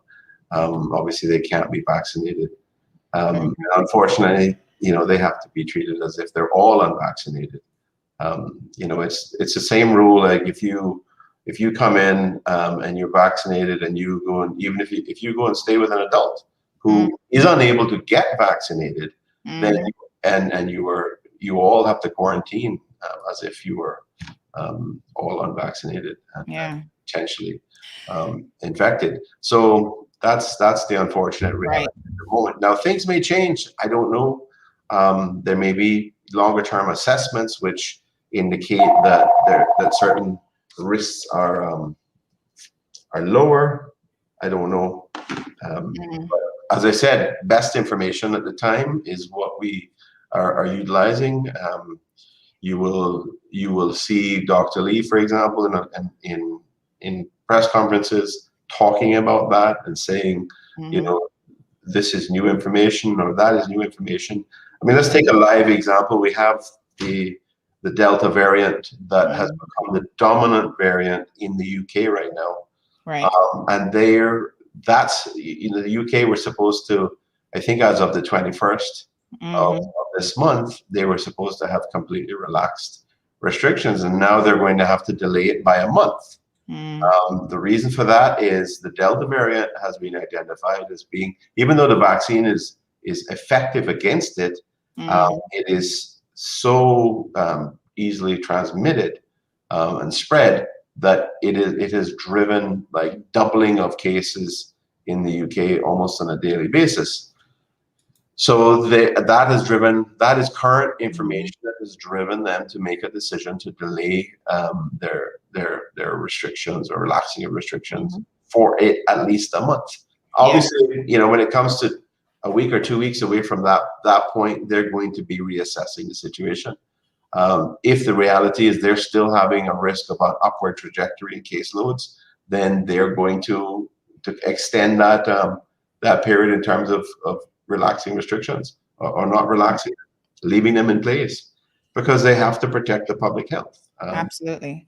And I think that it's important that we're mindful of what is going on around the world. Now, it's been a minute that we haven't done sort of a global update on this program, but just by way of a brief summary. Right now, yesterday afternoon, the CDC has designated the Delta version of the coronavirus as a variant of concern. So, of course, that means that the Americans are closely watching this as they have now made this somber milestone of passing 600,000 deaths. So more than 600,000 Americans have known to have died from COVID-19, according to data that has been compiled on their end. And again, many feel like those numbers are very, very conservative, that it's probably at least 10 to 20% more than that. They have said that this is a staggering number because it's up to 6 times the death toll that Dr. Anthony Fauci predicted in March of 2020, and comes as the country has made huge advances against the virus with its own aggressive vaccination campaign. But of course, everyone is continuing to watch the situation very, very closely. The country has now logged its first 100,000 deaths in May, or it did in May of 2020, and the pace simply kept accelerating. And it looked for a time like there was no stopping it. The vaccine is putting a little bit of a dent in that, but one has to know that the course has to be considered. Russia is also facing another outbreak as well. And that was on the heels of President Biden and President Vladimir Putin of Russia meeting on yesterday. So hours before the meeting, the start of that meeting in Geneva, the city of Moscow announced that it would be mandating corona vaccinations for workers in service and other industries as Russia is gripped by, again, a vicious new wave of COVID-19. So you talk about the fact that this virus is here to stay, and I think that is the reality of what we are dealing with. I'm going to play a video snippet here in a second from the UK about what their thoughts are. This was in circulation a couple of days ago, but let's read Dr. Frank's comments here and address it. So Dr. Frank says, there is something called the power of the press, Mr. Premier, Honorable Panton. The purse behind the people of the Cayman Islands and the people elected the government to use these funds on their behalf. Many people are now below the poverty line, and a reduction in the stipend is not an option. So I hope that we are clear about what is being said about the reduction. Let me address that. Yes. I understand. And listen, I share the same concerns. We don't want people to have to suffer unnecessarily. Mm-hmm. But this is not a cold decision to sort of conserve government's money at this point.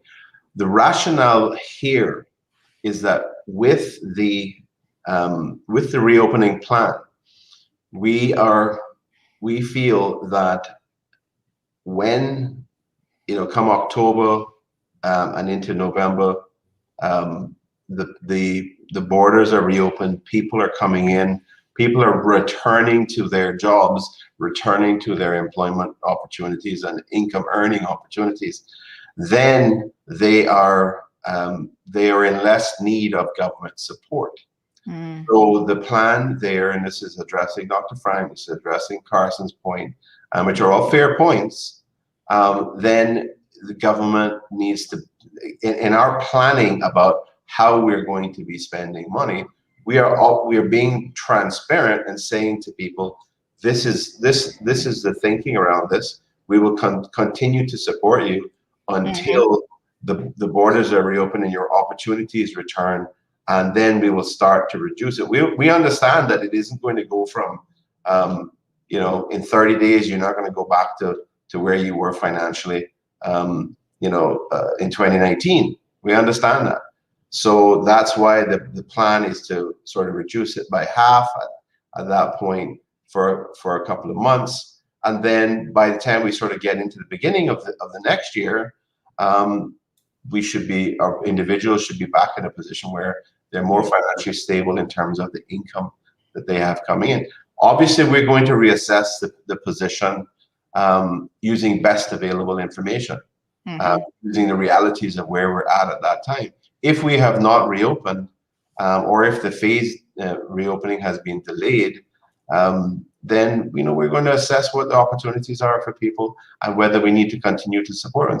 So this is just a plan. This is not a cold decision to say, well, we're going to come November, December, that's it. We're not going to we're going to cut people off and reduce them to half, and then come the end of December, that's it. Right. This is just a plan. We are being transparent about it. And just to manage people's expectations. So it is us being fair to people to explain what the plan is and what they need to be thinking about. But it is your point is right. The government doesn't have a bottomless pit of money. So and it is money that has to be deployed in a variety of ways. Importantly in things like education and security and health. So this is just a plan. It will be reassessed as we go along. If there is a continued need, we will try to find the ways to continue to support our people and support businesses as much as possible until we get to a point where we can start reopening. But there is clearly, as you mentioned, the previous Minister of Finance and Deputy Premier, previous Minister of Finance and now current leader of the opposition, mentioned prior to the election, that there was a projected deficit, and that there was, he thought that the government was going to have to look for ways to increase revenue. So I think when you juxtapose that against the way they were approaching things and continuing to spend and commit to certain things that were not necessarily in core support of the people of the country, you have to wonder why, where they thought the money was going to come to pay for all that stuff. But anyway, that's a slightly different point. I just wanted to be clear to the people of the country, and to address the point made by Carson and Dr. Frank and others, that this is not just a decision to deny support to people. This is a plan about how we're looking down the road in terms of rolling out the reopening, and where we think the necessary support would start to, or the need for support would start to diminish. Right. So we have some further comments on that point. Joris Sam says, Big America has been giving people checks all 4 months apart, and they have so much more than our little islands. Another person points out that the subsidy is exactly that, a subsidy. It's not intended to be used to continue one's lifestyle, reasonable existence. Yes.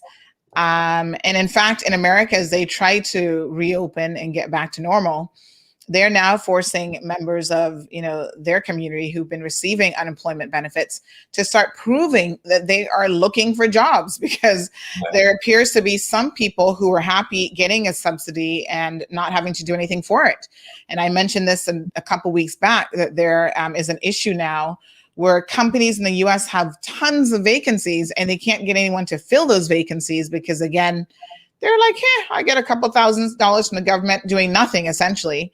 Let me just continue to ride that train, that gravy train. And the US government has said, hold up, that's not going to continue. We need to see that you're making an effort to actually find employment, because there will always be probably that 20 or 30% who will try to take advantage of a situation, even in the worst of times when we should all be trying to huddle together and do our best.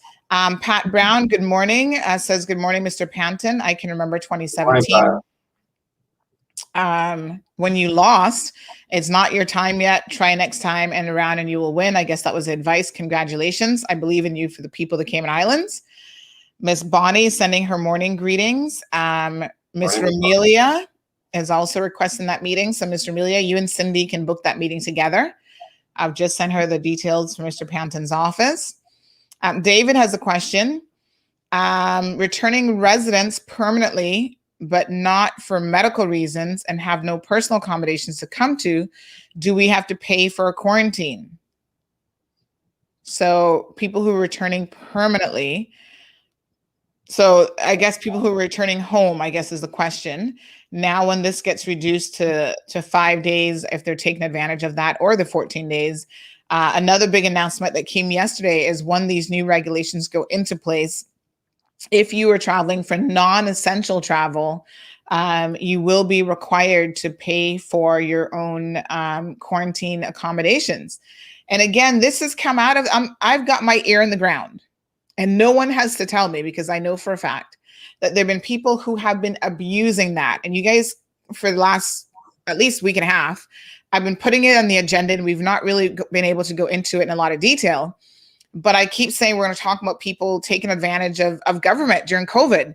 And one of the ways in which they're doing that is they're traveling for non-essential purposes, essentially taking a vacation, visiting friends and family and whatever, and then coming back and quarantining at the government's expense in a hotel for 2 weeks. And government has spent a lot of money on that. So do you know if any special consideration will be given to returning residents? Well, I'm not sure. If you're a resident returning, how is it that you don't have a place to return to, a house or a residence?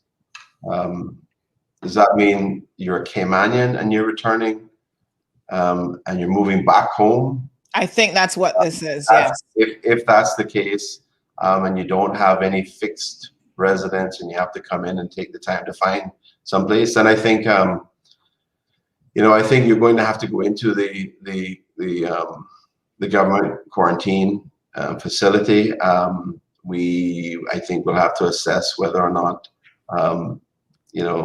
we can make an exception in that case. Mm-hmm. I mean, I don't think we want to unduly punish anybody. And it's not really about punishment. It is about managing expectations of what is fair. I think you pointed out very clearly that we do have scenarios where people have, said, well, I'm going to take 2 weeks vacation. 1 week I'm going to go shopping, and then the next week I'm going to come back and stay in a hotel somewhere where my meals are provided for and my washing is done and somebody's cleaning up after me and my home stays clean. So it's a vacation. It's the tail end of the relaxing end of a vacation for them. And I don't think that's what this was designed to do.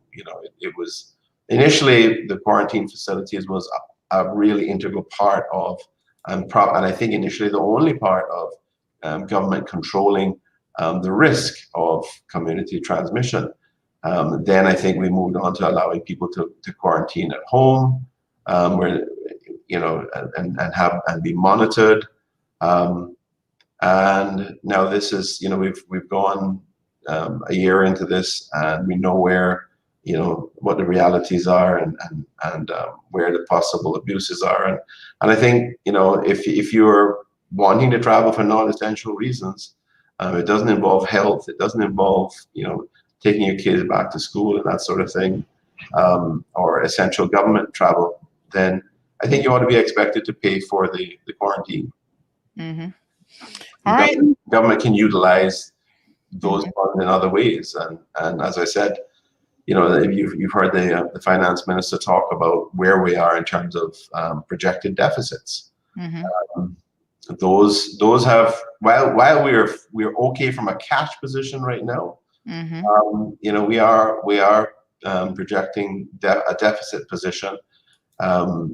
Government has to find ways to make up that difference. And that means that, to avoid the consequences of, the framework for fiscal responsibility provisions of the Public Finance and Management Act,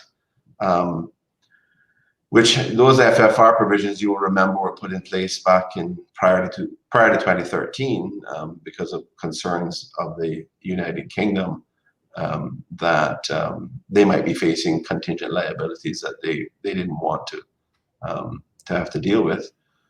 They put those provisions in place to basically force us to not be like the United States, where we can just run continuous deficits and print money. They force us to make sure that we can implement clear plans, and if we're in a deficit position, we've got 3 years to be able to demonstrate how and how we're going to manage our way out of that deficit position, and return to a balanced budget and surplus position, so that we don't present a financial risk to the United Kingdom. And we have been great at doing that. I mean, in 2013, we went in, when I was a part of that government, we had the same challenges. This is like 2013 all over again. We have to figure out a way to do the things we want to do for the people of the country, to support them, but also put us in a position where we can return to financial stability and financial strength and control within the next 3 years. Mm-hmm. So we have a question from Garnett M. Yes, you can still home quarantine if you qualify for that. So remember that there is a process of requesting that. And then, yes. Let me just see. So Miss Joy Sam, I think I need to back up here with some of the comments. Forgive me if I miss any of your comments. Eddie giving a shout out from Boulder, Colorado. Irvelin says take time with him now. I think we're referring to, I'm not quite sure who Irvelin's referring to, but Aliano says, I want to see the islands reopen safely. I want to see the plans in place and see a runaway spread and how the government will handle a next lockdown. I want to see protocols to coordinating with all governments and health divisions to make sure no one is COVID positive. I can make far more doing 2 to 3 boat trips a day, far more in a week than this mediocre stipend handout. May the government perform successfully, Cayman first. So again, Aliano expressing that he wants to get back to work. He's not one of those who. Yes. Yeah. Ms. Judy. And we know that that people want to get back to work. We all want to get back to a greater sense of normalcy and the normal opportunities that we've experienced, we've been fortunate enough to experience in this country, and prior to COVID. But there are certain realities that we have to manage this carefully to get to that. And the one other point I was going to make while we were talking about the stipend was there was an issue which Minister Bryan addressed yesterday. I've had a lot of calls myself that people have not had the stipend deposited to their account. My understanding is that the payments, the individuals processing the payments, and recognizing that there's probably nearly 4,000 payments going out. These instructions have to go out to the banks, and it takes a day or two for it to happen.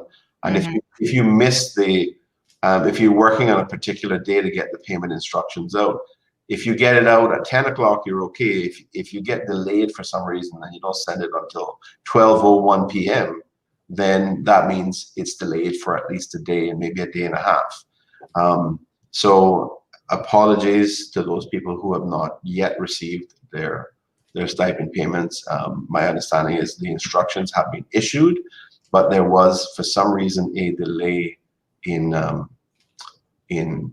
the instructions being sent out, which then unfortunately caused a much greater delay in the deposits to people's accounts.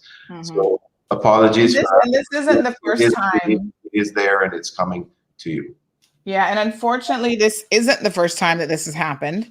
There's been numerous delays throughout. So I think the bottom line is maybe the civil servants who are responsible for that are just struggling to get that done in addition to whatever other responsibilities they have. I mean, I don't know, but it definitely hasn't been the first time, and we have reported on it multiple times throughout the course of the last year and a half. So Dacia says, good morning, Sandy. Didn't the former government kept saying during their press conference, I believe that's the one thing they kept saying. What is the one thing? I'm not sure. For the record, I'm not PPM. I don't know what you're referring to, Dacia, so just clarify that for me. Daisy Cunningham gives Wayne a shout out saying he's a phenomenal person.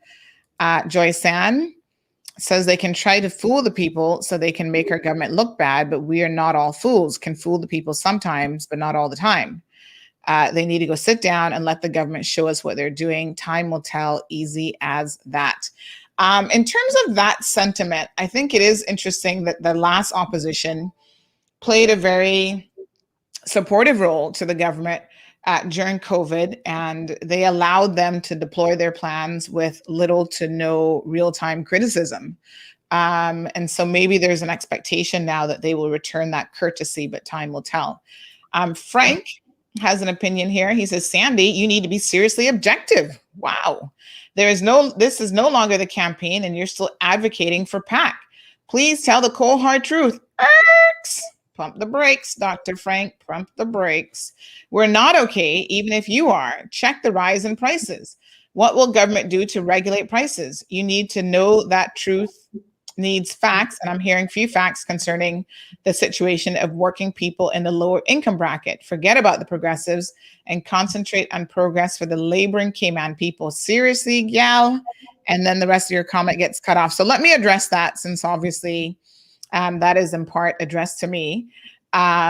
First of all, anyone who has ever said that I'm not objective, whether I like someone or not, does not really pay attention to this program. Because I think you have seen people that I clearly have a good relationship with, even on a personal level, that I will call them out, just like I did to Kenneth, when he does something that I think is a little bit crazy and makes no sense. So my ability to call people out to remain objective has nothing to do with whether I like them, and oftentimes whether I support them or not, because that's my job here in the Cold Hard Truth. Having said that, Dr. Frank, you make note of, first of all, don't presume to know anything about people's financial positions.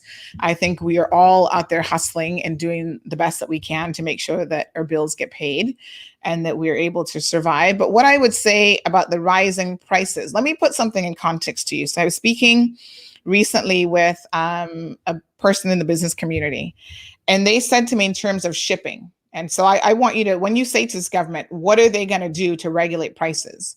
This is what I want to say to you. How do you regulate prices worldwide? How is the premier or anybody in this country, and this is part of the cold hard truth that we need to understand world economies, how is he going to tell China?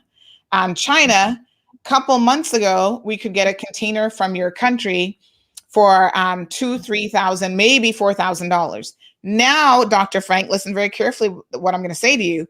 That price for that same container has gone up to $8,000 or $9,000. So when I say that in Foster's the other day, I was at the grocery store and I saw not grapes, but what are the other little red ones? Cherries. 2 pounds of cherries is now costing somebody $19. Do you understand the trickle-down effect of the world economy? So China is supposed to be the cheapest place in the world to get goods. Containers have now doubled and in some instances gone up 3-4 times the price of what you'd normally be able to get a container for. There was the hacking of the pipeline that has impacted fuel prices around the world and fuel shortage and supplies.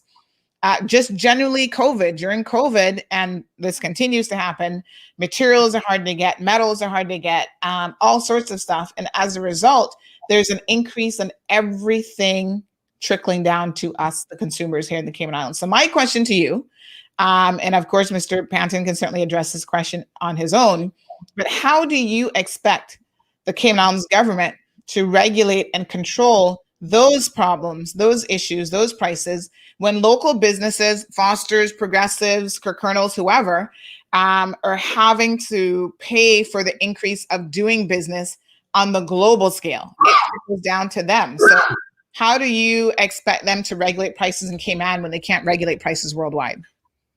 Mr. Premier, how would you respond to the regulation? That's a very fair point, Sandra. I mean, that is an issue that we have always faced. You know, we are subjected to the vagaries of the outside world, the global economies. We don't manufacture. We import 99% of what we utilize here, even including our foods.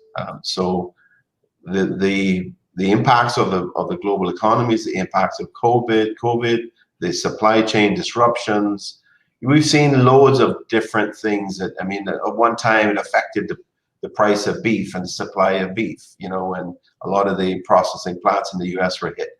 And the cost of fuel is just a more recent example of that. You touched on the cost of shipping. There is a worldwide increase in the cost of shipping. And sorry, I was just reading a comment about chewing words. I don't know what that means. Yeah, I'm going to get to that one in a second after you finish your. Maybe it's multiple comments. Yeah, the cost of shipping has gone up very significantly.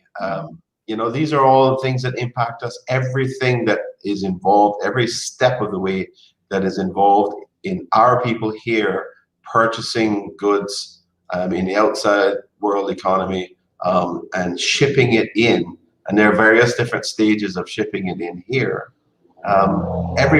Whenever there's a cost increase in any one of those legs, or in all of those legs, that has a direct impact on the overall cost of the good here, or the product here.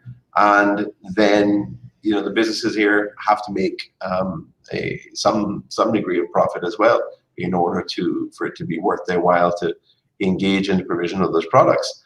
You know, so our concern is to try to make sure that the local environment is supportive of competition, that we don't overtax and we don't implement costs on the operations of businesses, and direct costs, you know, in terms of consumers and import duties, which significantly distort or increase the costs to our consumers. You know, we've had the impacts of the outside world perceiving Cayman as being a great place to invest, a safe place to come and live. People have been buying properties left, right, and center here, though that has caused increases in property values, and we've got lots of people, you know, dealing with situations where rents are increasing and that sort of thing. So there are a plethora of things that have an impact on our costs. Some of the things government can have some influence on, but there is a large element of it that government does not have an influence on, and it's just a reality that, you know, we as much as we would love to be in a position to help control things and make it the best possible situation for our people, we are going to have inflation, and it is something sometimes it's barely within our control. So those are realities that we have to face, unfortunately.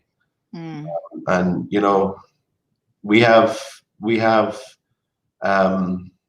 hundreds of millions of dollars that go out of the economy every year that we spend on fossil fuels, for example.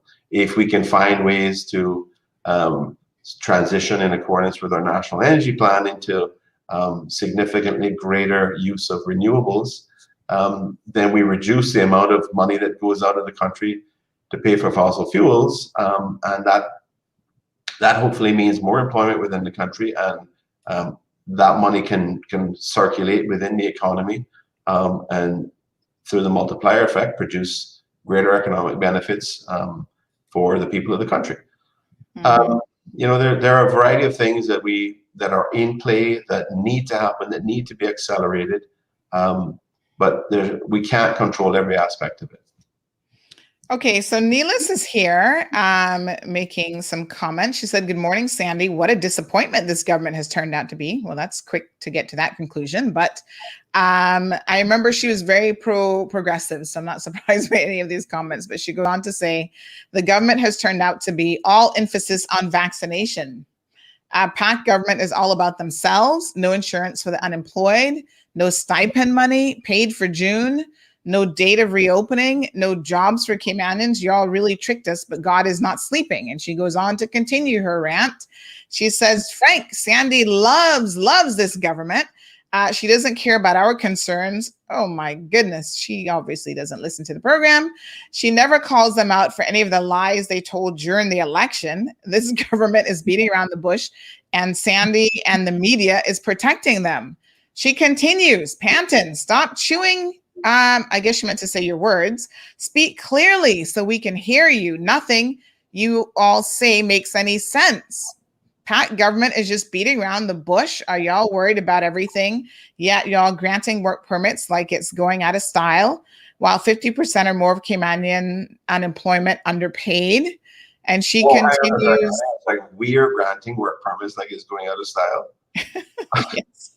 Yeah. Now, let me say this. Someone said to me yesterday that under the Progressives government, I forget the number. I'm going to have to verify this, but there was some, oh God, I don't want to get the number wrong, but they gave me the number of how many thousands of people were actually granted permanent residency or status under the Progressives government. So what I would invite Neelis to do is probably to get some facts, because this government has literally not been in 2 months yet.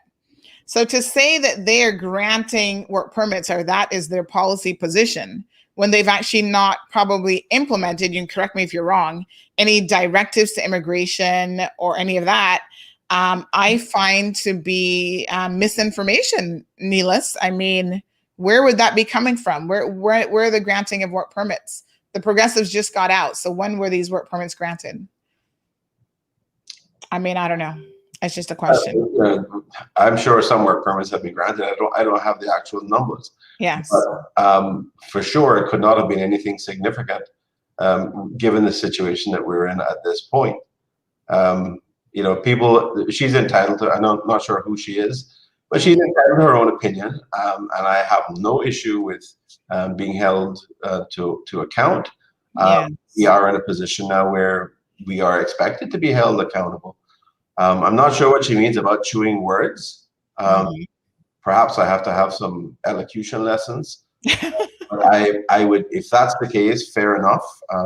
Anybody else agrees that I'm chewing on words, I will try to address that. But I would suggest to her that perhaps she needs to improve her ability to communicate and write properly as well, because that was a pretty poor display of English that I saw. But anyway, my issue is you're entitled to your own opinions. whoever you want to support, but you're not entitled to your own facts. So you can't take things that have been experienced over the last few years and say this is certainly our responsibility and our feet because we've been in government for 2 months. That is simply, to any rational person, that is incredulous, and it destroys your credibility. So we do have Natasha asking about district councils. Have you guys had an opportunity to consider district councils as yet? Yes, we have. We've had a look at the law. We need to make some amendments to the law in order for it to work properly. But that's a process that we're going to be working through. The law that was done originally, it's now referred to as an act. That was very hurriedly done, I think, in the past. It basically contemplates that cabinet does the appointments to the membership of the advisory councils. We need to be sure of how we want to go about that. I don't think that is certainly the approach that I would like to take. And I think we need to find a mechanism through which we can have participatory democracy and people on a local level being involved in those individuals being nominated and elected to positions. So we're looking at we've been in government for 2 months. I mean, there's a lot of things that we've got to face and deal with. That is not one thing that we're going to deal with as yesterday. But in the coming months, yes, it will be looked at and be reviewed. We'll come up with a way of addressing it. We'll take it back to Parliament with proposed amendments to make it work for the people of the country and the people of the various constituencies. So Sharon says the government has barely been in 2 months. Give them a chance. Jasara reminds Neelis that just like you have an opinion, so does she, and that's all. Mr. Walton agrees. So true. They should be given a honeymoon period of at least 100 days. Charles says pension, most of us got affected bad, with lost jobs and settle for less than what we used to make, and also end up only as one breadwinner financially to the family. PPM had stated that they would revisit that after a 6-month period. This is all some of us have and can rely on. Neelis continues. Carson says the U.S. loves to hide things, so they're probably not accurate. I'm not sure what that's in reference to. Irvelin responds to Linus and says, go and clean the dirt out of your own mouth and your house and stop being effing annoying. All right, folks, calm down. You sound miserable and hateful. Ooh. Anyway, we won't entertain that level of discourse. What about the conversation?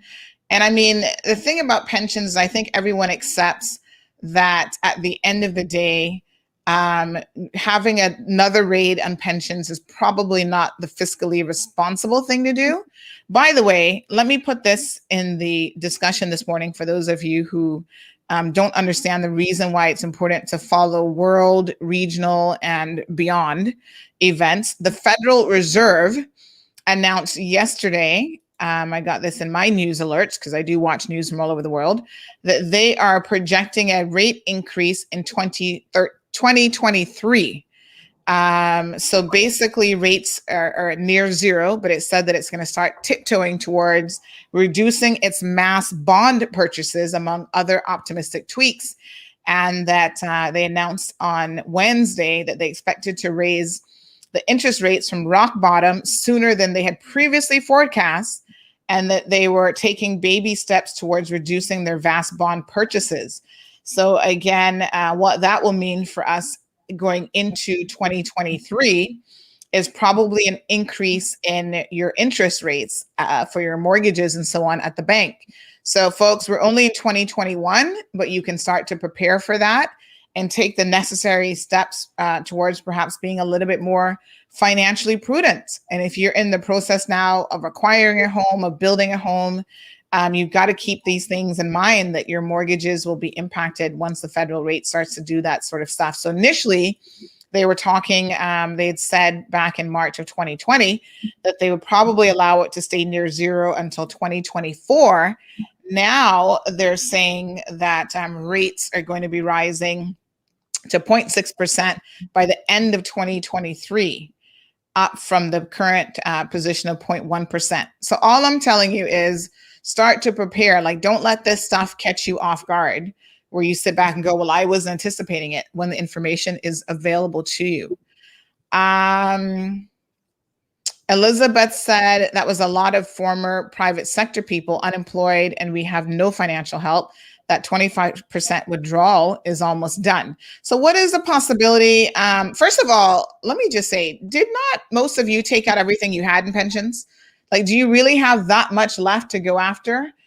So there's that you may not have anything left in pensions. But even if they have something left, Premier Panton, is it fiscally responsible to raid your pension down to zero if you have that option?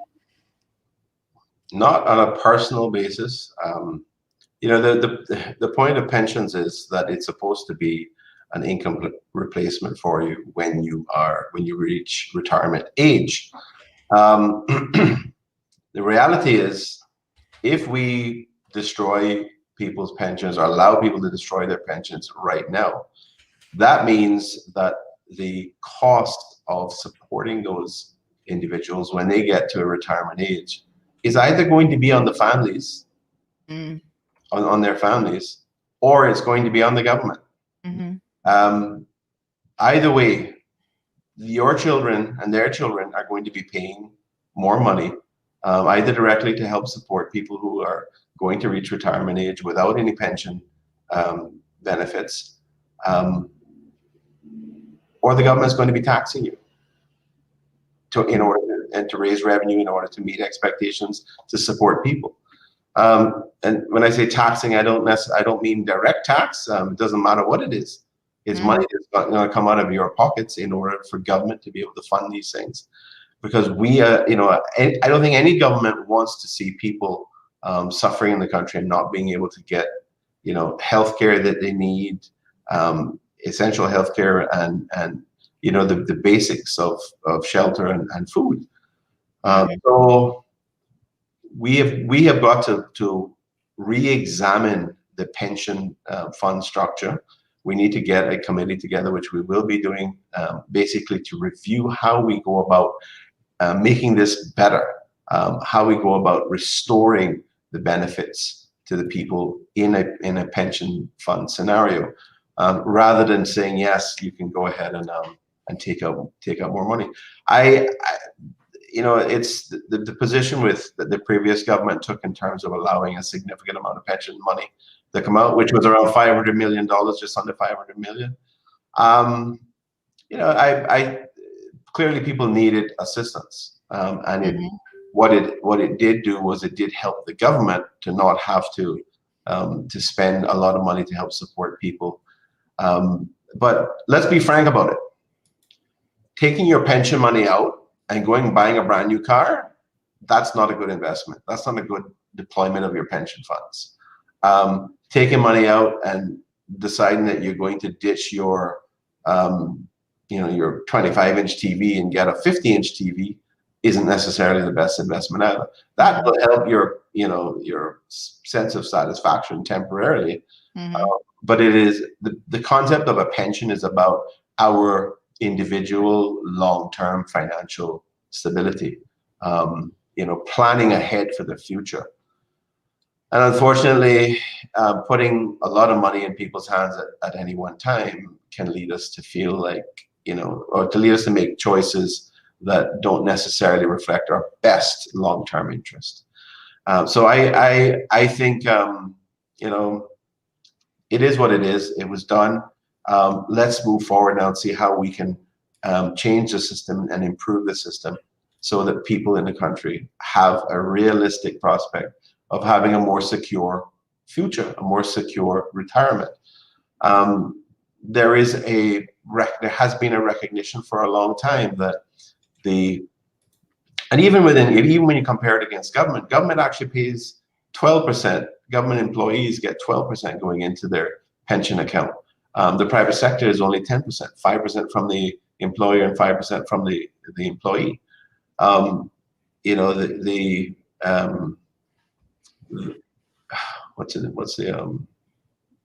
Anyway, the people who assess the risk and I've temporarily forgotten actuaries. The actuaries will tell you that that you need to have somewhere around 18% of your income being saved annually in order to have a more secure future on your retirement. So that's nearly double what we were doing previously, and so we can't go from where we are to that sort of stage immediately, but we can start stepping things up so that we end up in a position over a period of time where people's futures are actually more secure. And those are the types of things, those are the kinds of hard decisions that need to be made. And it is easy it's too easy to just say, take your pension money today and spend it how you want. Don't worry about the future. We all have to worry about the future. Mm-hmm. So Linda says implementing fines such as litter and adding traffic cameras for speeding and red light jumpers is a money earner and improves the community and road safety, cutting costs of police investigating accidents and road closures. She also suggests reviewing the special economic zone businesses who get too many exemptions. Caymanians need to have their own SEZ to start being able to compete with some of these businesses. Ms. Iva also talks about her concerns about the high cost of living. From that SEZ point, the special economic zone point, I mean, the point about those types of businesses is that they are supposed to be operating internationally, not locally. So they're not supposed to be, right. They're in that zone. They're not supposed to be competing against the domestic business environment. Right, because those are exempt companies only that are eligible to be in the zone. Well, they're exempt in a variety of ways, but and one of the things is they're supposed to be here operating, having their operation here and their substantive economic activity here, but it's supposed to relate to international business, not local. Right. So hopefully that's understood.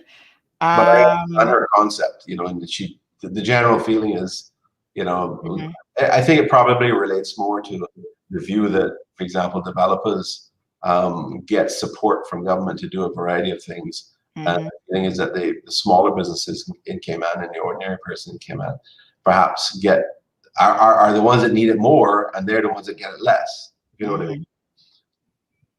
Right. So Dr. Frank says the shame that both government and retailers profit from increases in prices, the people suffer, and there's something government could do if they were concerned about the bottom line, which are the people who pay. The merchants do not pay. This is the unfairness I am speaking about. That's interesting. I don't know, as someone who's in the retail space, that you don't pay, you pay for everything as prices increase. And from my perspective, as a retailer, and I'm a very, very small retailer, I know that increasing my prices means I'm going to have fewer customers. So I do my best. I actually suck up for my own business. I suck up a loss on certain products just to be able to get customers on board. So I don't know how many other retailers are doing that, but I think unless you're in the retail space, it's a lot easier sometimes to make these comments. And let me say one thing, as someone who tries to be a savvy shopper, myself, a savvy consumer, Dr. Frank, a lot of times I walk around with my phone. I've got my Apple app and I scan products. So I go into A.L. Thompson's and I scan a product and I see what the comparative price is, what Amazon, who's they're actually in the $1 billion range now, what they have something priced for, having millions of products and the biggest retailer in the world, versus what A.L. Thompson's has it for. And to be quite fair to a lot of the local retailers, a lot of times it's within that 20% margin, which is just the the difference of the exchange rate essentially. And there are times when I've actually found products here cheaper than what I can get on Amazon. And I kid you not, all the time I scan it, I'm like, wow, this product is actually cheaper at A.L. Thompson's, at Price Right, costs you less. So in fairness to the retailers, I don't know that they're jacking up. And again, this is a broader statement. Obviously, there are some people out there who are. But you don't have to shop at a lot of those places. Grocery shopping is obviously a very different situation because you have to eat somewhere, right? And speaking about that, a couple of days ago, I had a meeting with one of the providers. Now, they provide a service to a lot of the restaurants and hotels and whatever. So because of COVID, because hotels are shut down, they have seen a decrease in their bottom line by some 40%. They're still keeping Caymanians employed. They're still trying to hold the farm together, so to speak. And one of the interesting things that they said is a lot of restaurants come to them and said, oh, it's COVID times. Can we get a discount on the service that you provide us? And they're like, okay, we'll give you a discount. But guess what? When you go to the restaurant, there are no restaurants in Cayman that have discounted food prices or restaurant prices. So they're asking, let me break it down. They're asking their providers for a discount, but then they're not passing that discount on necessarily to the consumer because their logic is, oh, we have fewer people because the borders are closed. We have fewer people who will be accessing our services. So everybody's trying to, I don't know, trying to take a little cookie and make a whole batch out of it, I guess. King says, laughing out loud at Wayne proving he can clap back if you come for him incorrectly. What a hot mess. So I know the Premier is extremely busy. We've got tons of comments. Let me just jump on some of you on the WhatsApp. So one person says, PPM trolls are here hard today. They're so scared that all the dirt that they did will be exposed. Good job, Premier.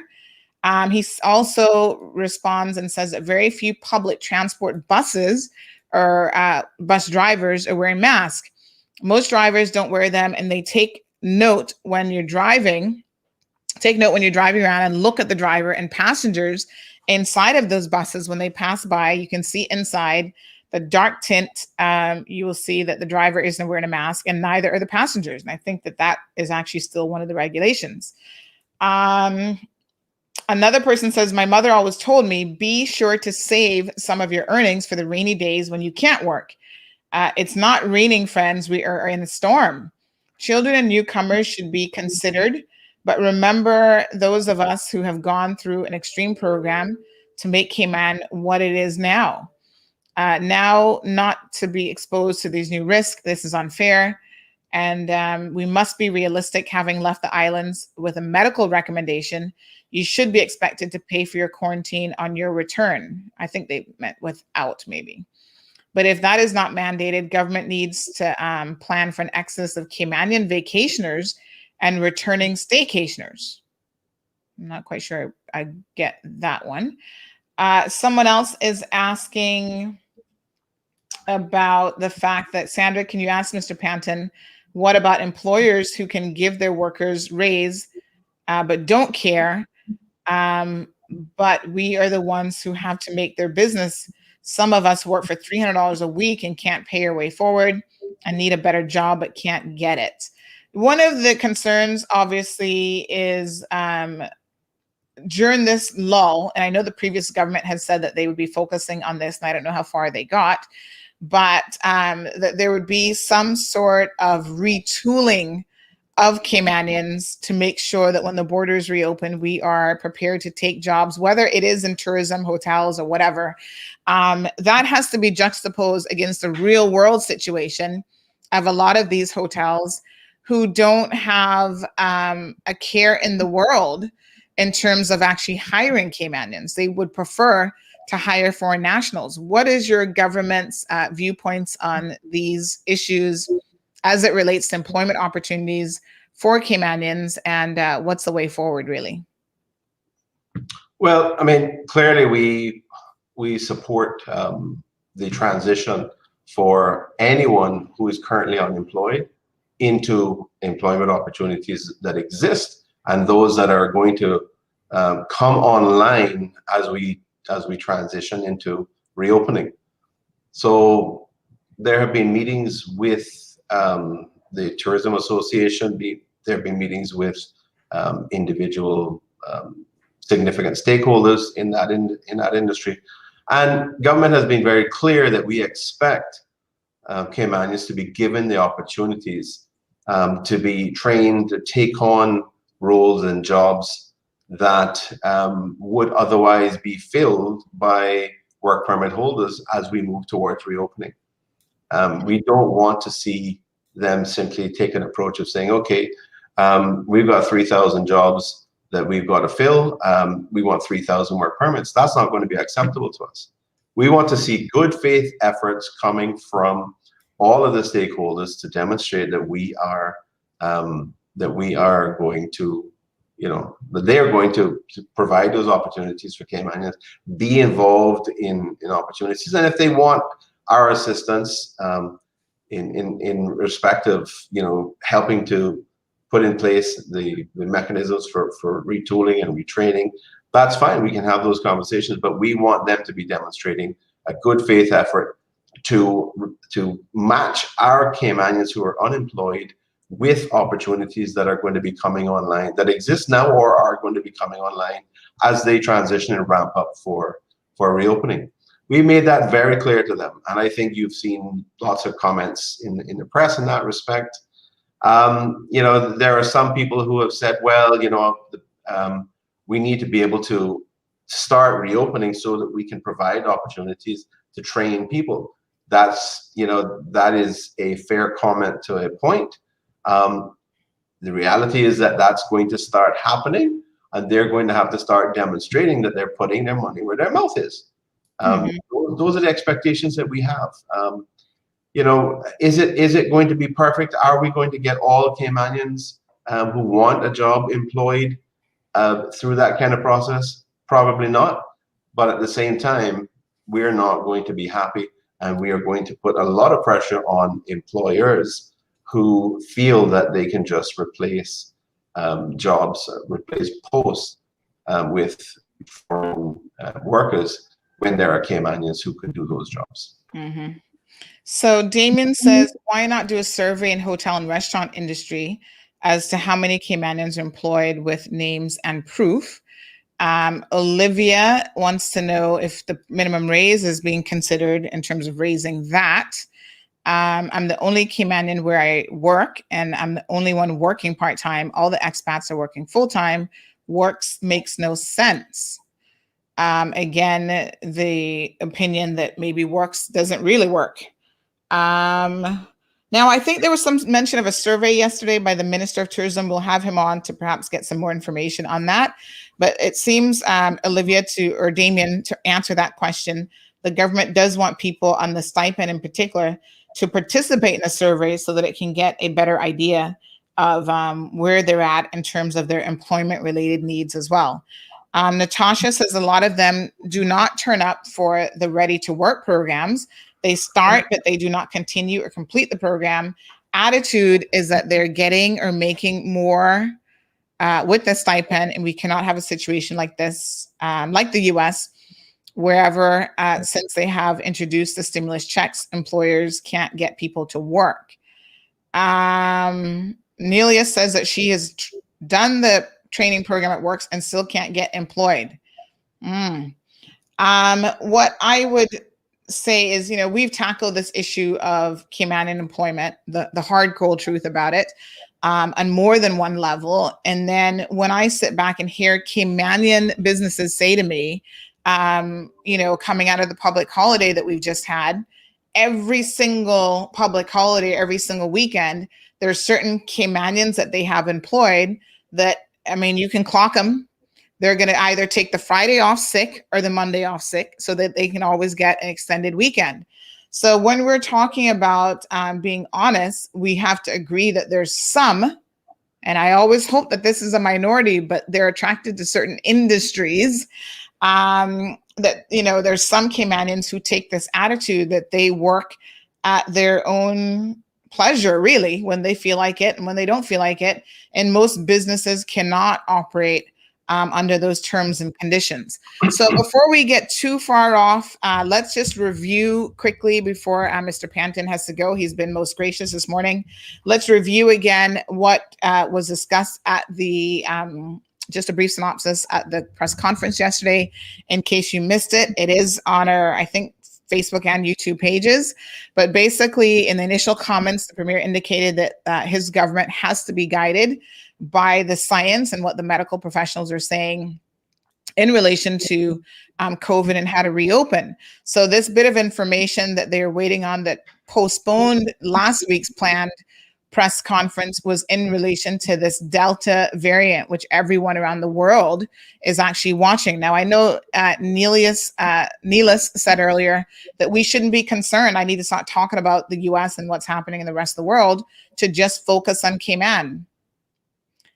Neelius, it's that kind of small-minded attitude that has a lot of us in the position that we're in. If we don't know what's happening around the world, how the hell do you expect us to open our borders? The Delta variant, folks, is a very serious variant, and there is, everyone is watching how it is reacting with vaccines and what sort of protection people are actually getting from this. So that is the key here. And I think Dr. Lee actually spoke to the vaccine efficacy. So in other words, how well it works against the Delta variant, because you throw open your door and this variant gets a hold here, you've got a problem. So there's a reason why we pay attention to not just what happens in Cayman, but elsewhere. In addition to that, the mandatory 72-hour pre-arrival PCR test is back in place. So there will be no tests at the airport. So as you arrive in Cayman, there will be no testing there. However, coming with the reduction down to 5 days, you will have to produce a PCR test that was taken 72 hours beforehand. The Minister of Health, the Honorable Sabrina Turner, spoke about one of the reasons why that's important is because essentially they want you to prove before you land in our shores that you are, at least in that moment in time, although that can change within 72 hours, at least you are COVID free, because if you have an active COVID infection, they don't even want you to think about getting on the plane, much less landing in the Cayman Islands. So there's that. Unvaccinated frontline workers will be having to take a mandated PCR weekly test. I was thinking about that and I'm like, ooh, that's a lot of tests. But if you choose not to be vaccinated, which is your choice, but you are a frontline worker, you can expect to have to be subjected to a weekly PCR test to ensure that you remain COVID-free. Non-essential travel, you'll now be staying for your stay if you do not qualify to home quarantine. So you can still apply to home quarantine. Remember, there's certain criteria in place for you to be eligible for that.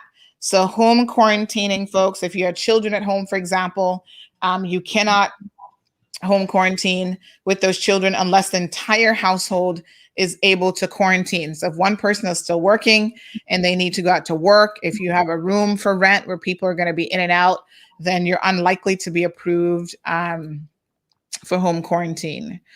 Everyone who's received the vaccine before release. So everyone has to still get a PCR test before being released from their quarantine. I'm just going through my own little notes here. Sometimes they're a little bit disjointed. So the Premier made a number of questions that basically, again, for clarity, they went in with no plan that was there.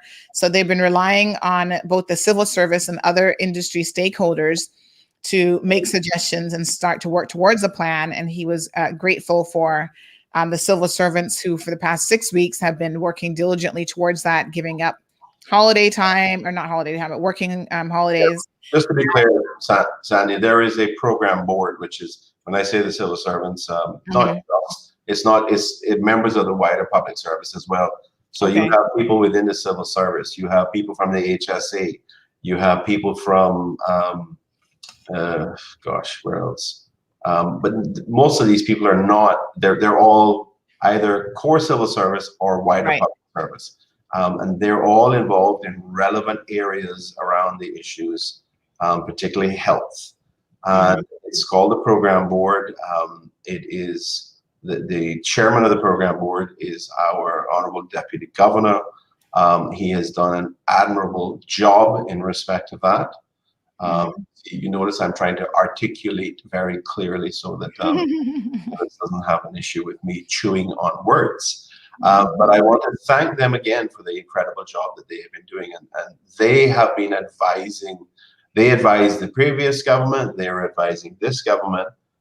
So when I tell you that if I ask them where is the plan and they say there is no plan, sir, and I say, well, can we develop a plan? I think that's clear evidence that there was no prior plan to accomplish what we need to accomplish. And I'm not, you notice I didn't come out and say to the previous government, y'all didn't do a plan. This is a response to them saying they had a plan and we have no plan. So I'm sorry, I hate the politics. I'd rather help people than fight politics. But that's the reality sometimes.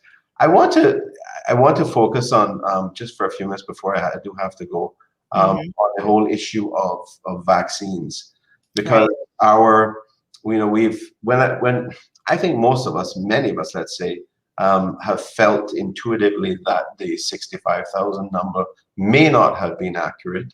I mean, when you think that a significant part of the economy has been shut down because our borders are closed, yet we face significant traffic jams and traffic issues all day long, you begin to think, well, perhaps the numbers are not that accurate in terms of the amount of people that have completely left. So I think a review was driven from those types of perspectives. Also, when the reporting was being done in respect of how many people over 60 had been vaccinated, when you start seeing that 130% of the projected population over 60 had been vaccinated already, you must then start to wonder, well, let's put it this way. That is a very clear indication that the number, the projected number that you're working from may not be accurate, because you simply can't go over 100% if you have an accurate number. So we asked for the ESO's help in having a look at trying to pin down these numbers again. And we've come up with somewhere around 71,000, just over 71,000 people. And as I said, that changes our trajectory in terms of the percentages with the vaccine distribution. One of the things that has been concerning me for some time is this whole vaccine hesitancy. The vaccine, we've had Dr. Lee telling us how effective it is against the Delta variant. And hopefully that remains the case in respect of any other variants that develops.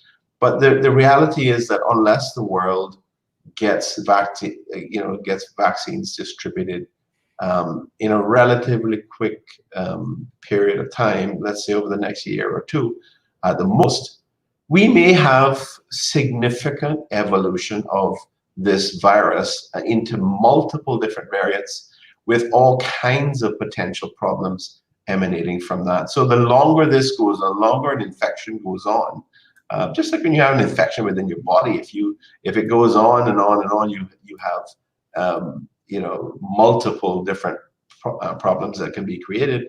An infection of a proliferation of a virus worldwide can create, it's evolving all the time, it can create all sorts of variants that then become variants of concern because it may be more transmissible.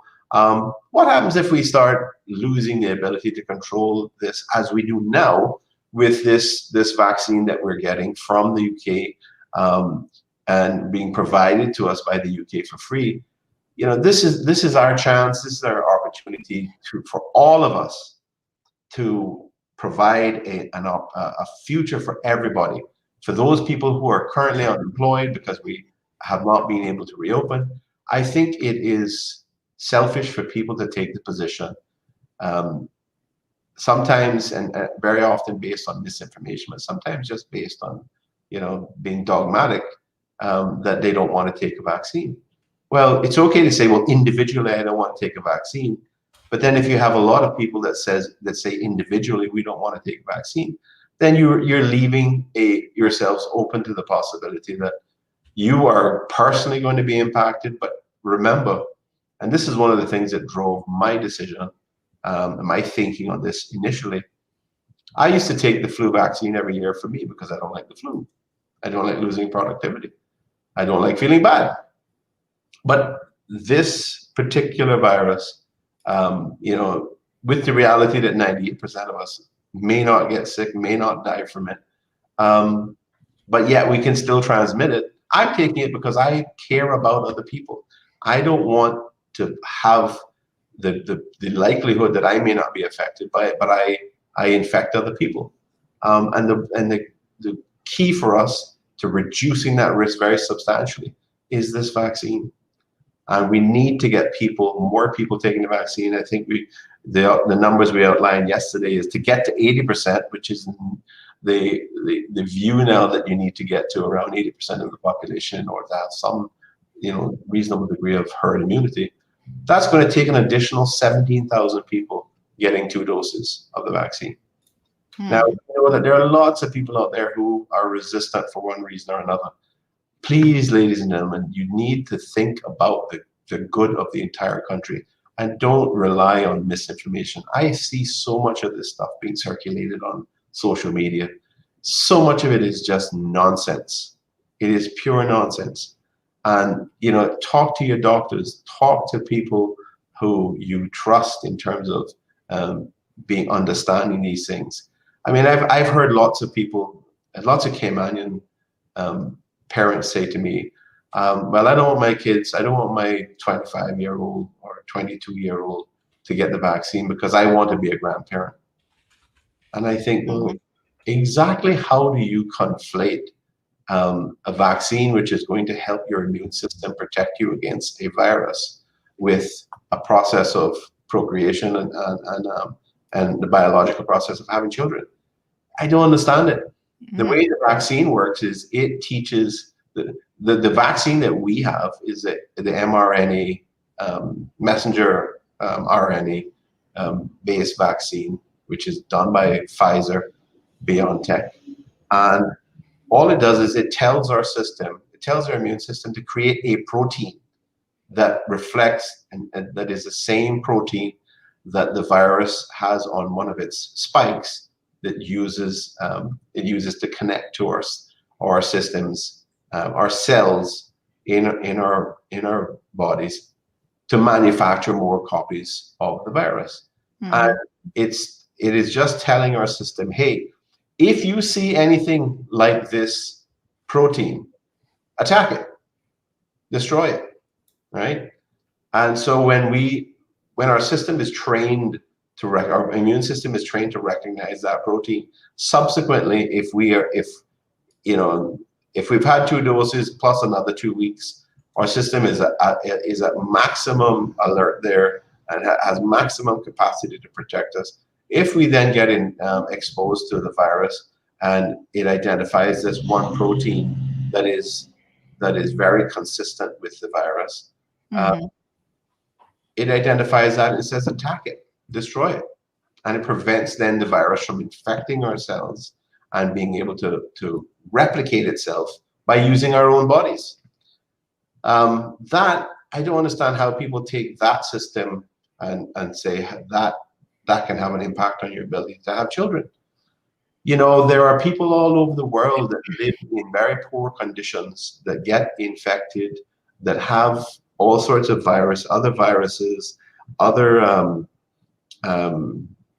bacterial infections and whatnot, and they're having children left, right, and center. In fact, many of the countries, unfortunately, where people are poorer and they don't have the greatest health care, they have lots of health problems, but they also have lots of children.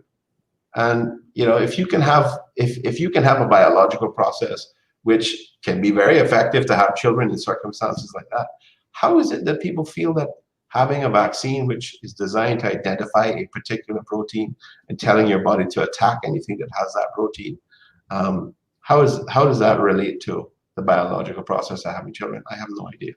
But those are the kinds of irrational concerns that people have. And I think we need to get to a point where we have a much better understanding of these things. We need to get past this vaccine hesitancy, because it is the key to us surviving as a country, and both physically and financially.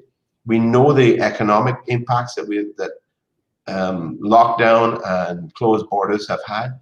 We know the mental health impacts that it has had, particularly lockdown, but also stretching into the current scenarios with pressures from people, pressures from your financial positions and loss of opportunity.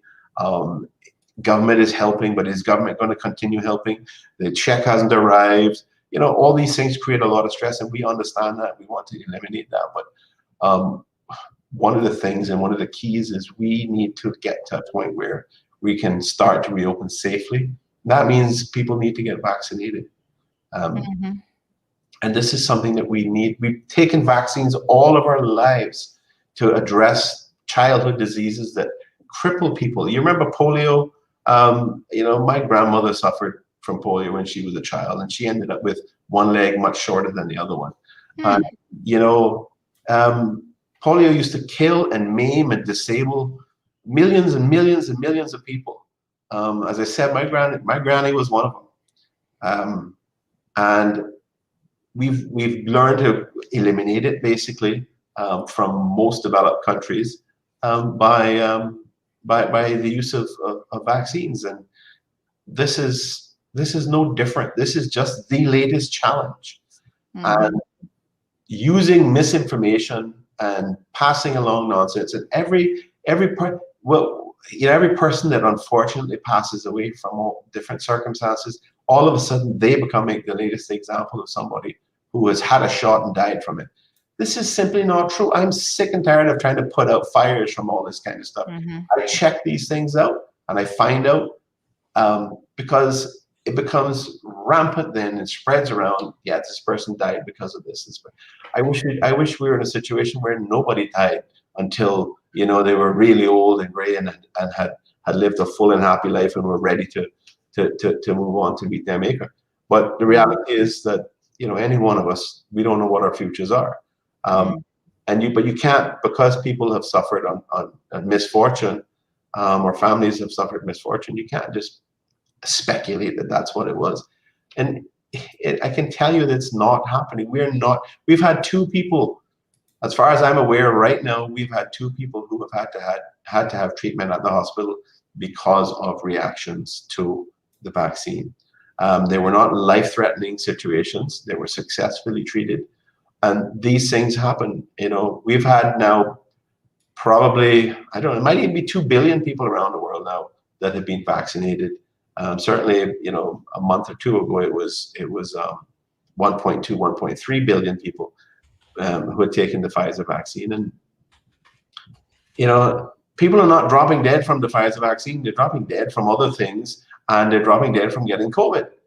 And as you pointed out earlier, Sandy, even if you're lucky enough to survive COVID, there are long-term sometimes impacts.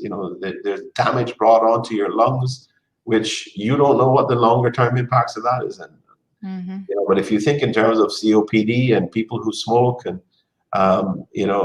usually it manifests itself in significant health issues tens of years down the road.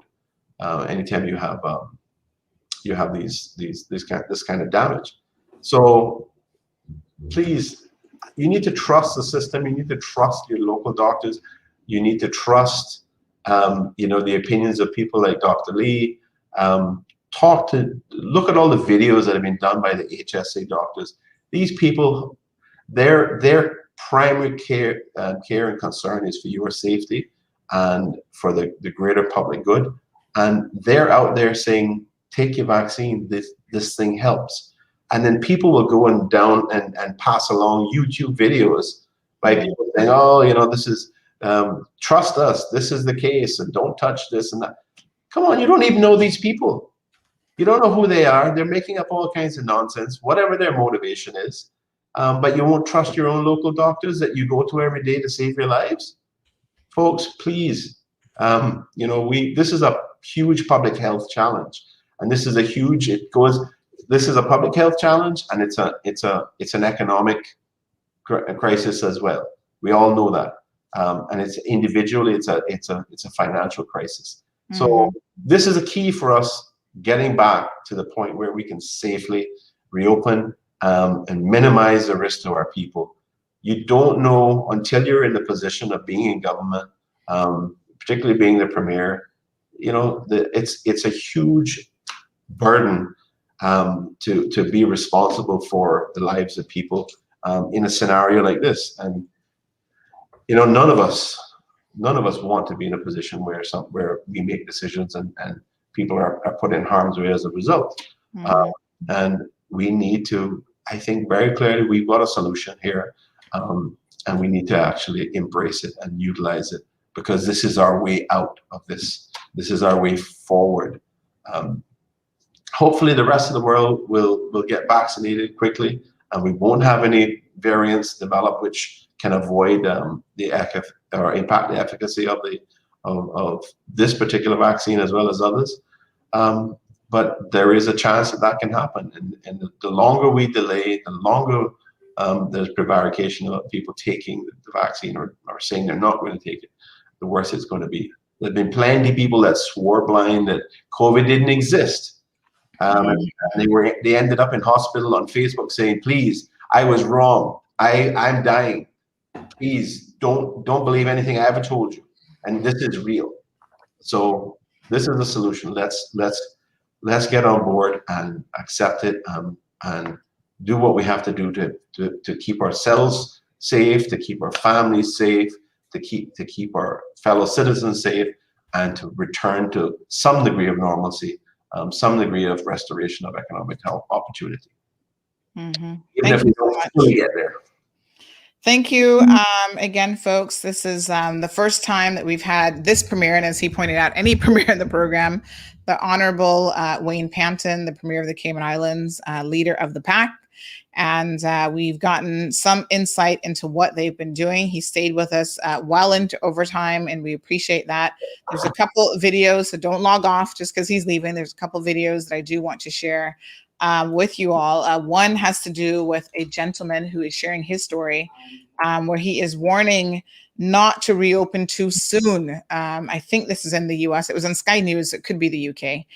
We'll get some details on that. Again, everyone around the world is paying attention, folks. There's no need for us to reinvent the wheel, especially when it comes to something like this where people's lives are literally at risk.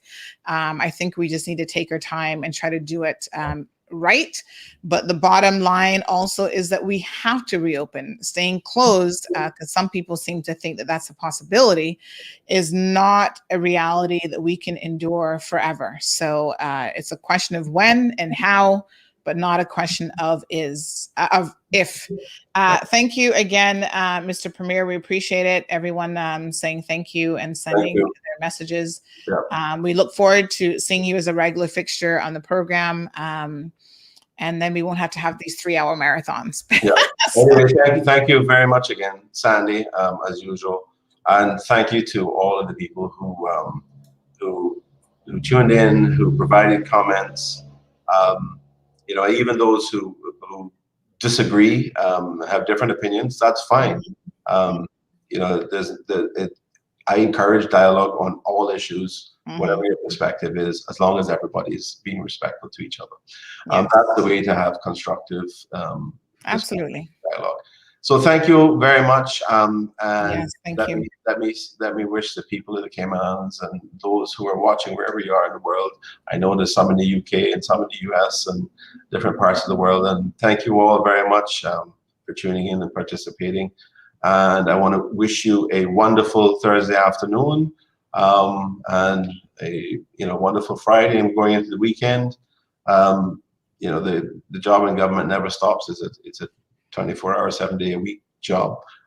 So you all enjoy weekends for me now. You all take care. Love yes, and it's Father's Day this weekend. So happy Father's Day to you. Yes, absolutely. Let me extend happy Father's Day to all fathers out there as well.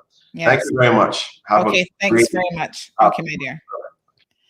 And thank you, C. Banks, for reminding us that, yes, tomorrow is already Friday.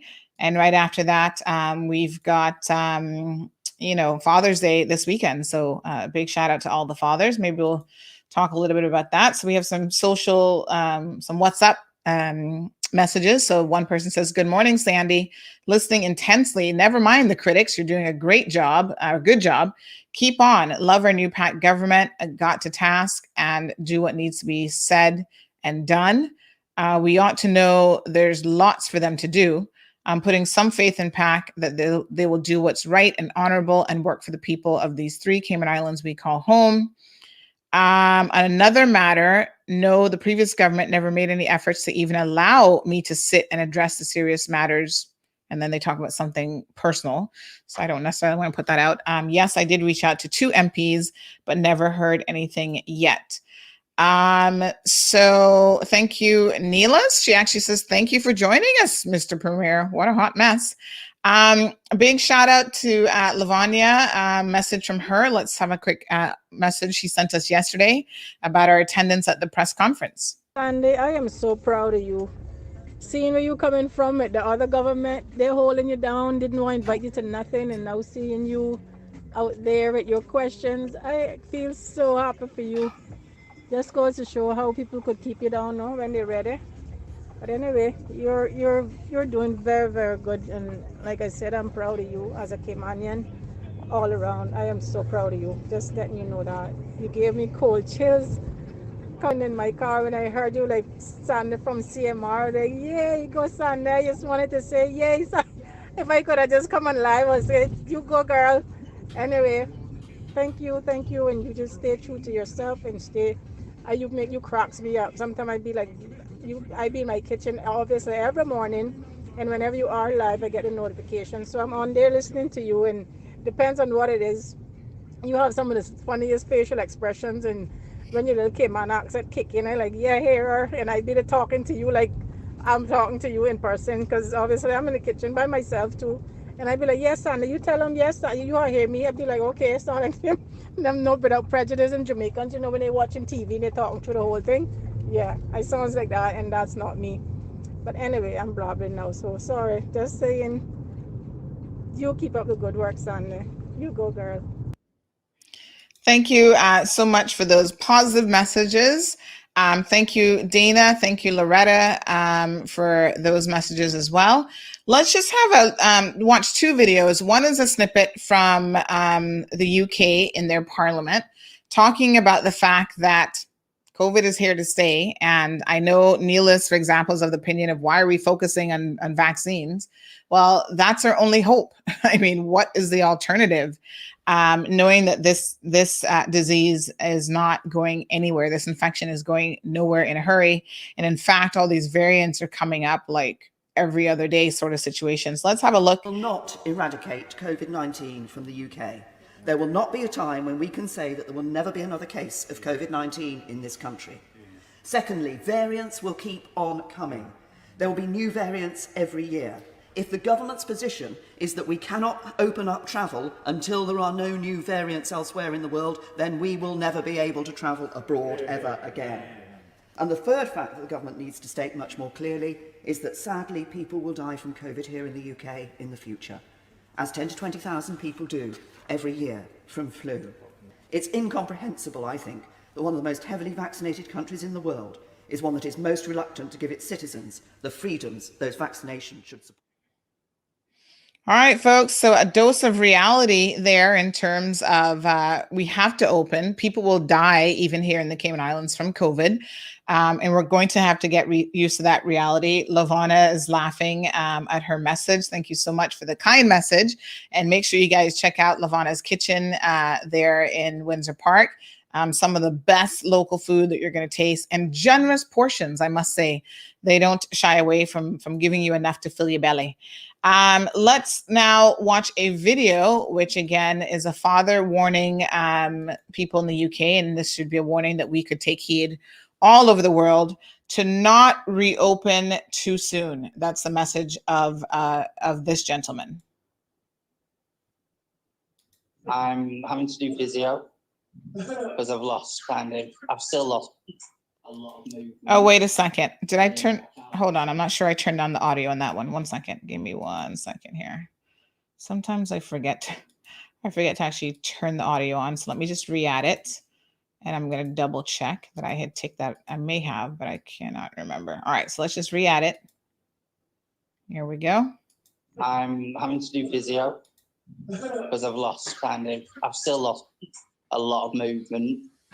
I can't walk without a Zimmer frame. COVID has devastated the life of 34-year-old Graham Horsfall. He's been in hospital since January, away from his family and unable to work. They told me basically they were going to have to sedate me and put me on a ventilator. And I just kind of went into a bit of blind panic. And the last thing I remember doing is just transferring my wife money, just in case something did happen to me.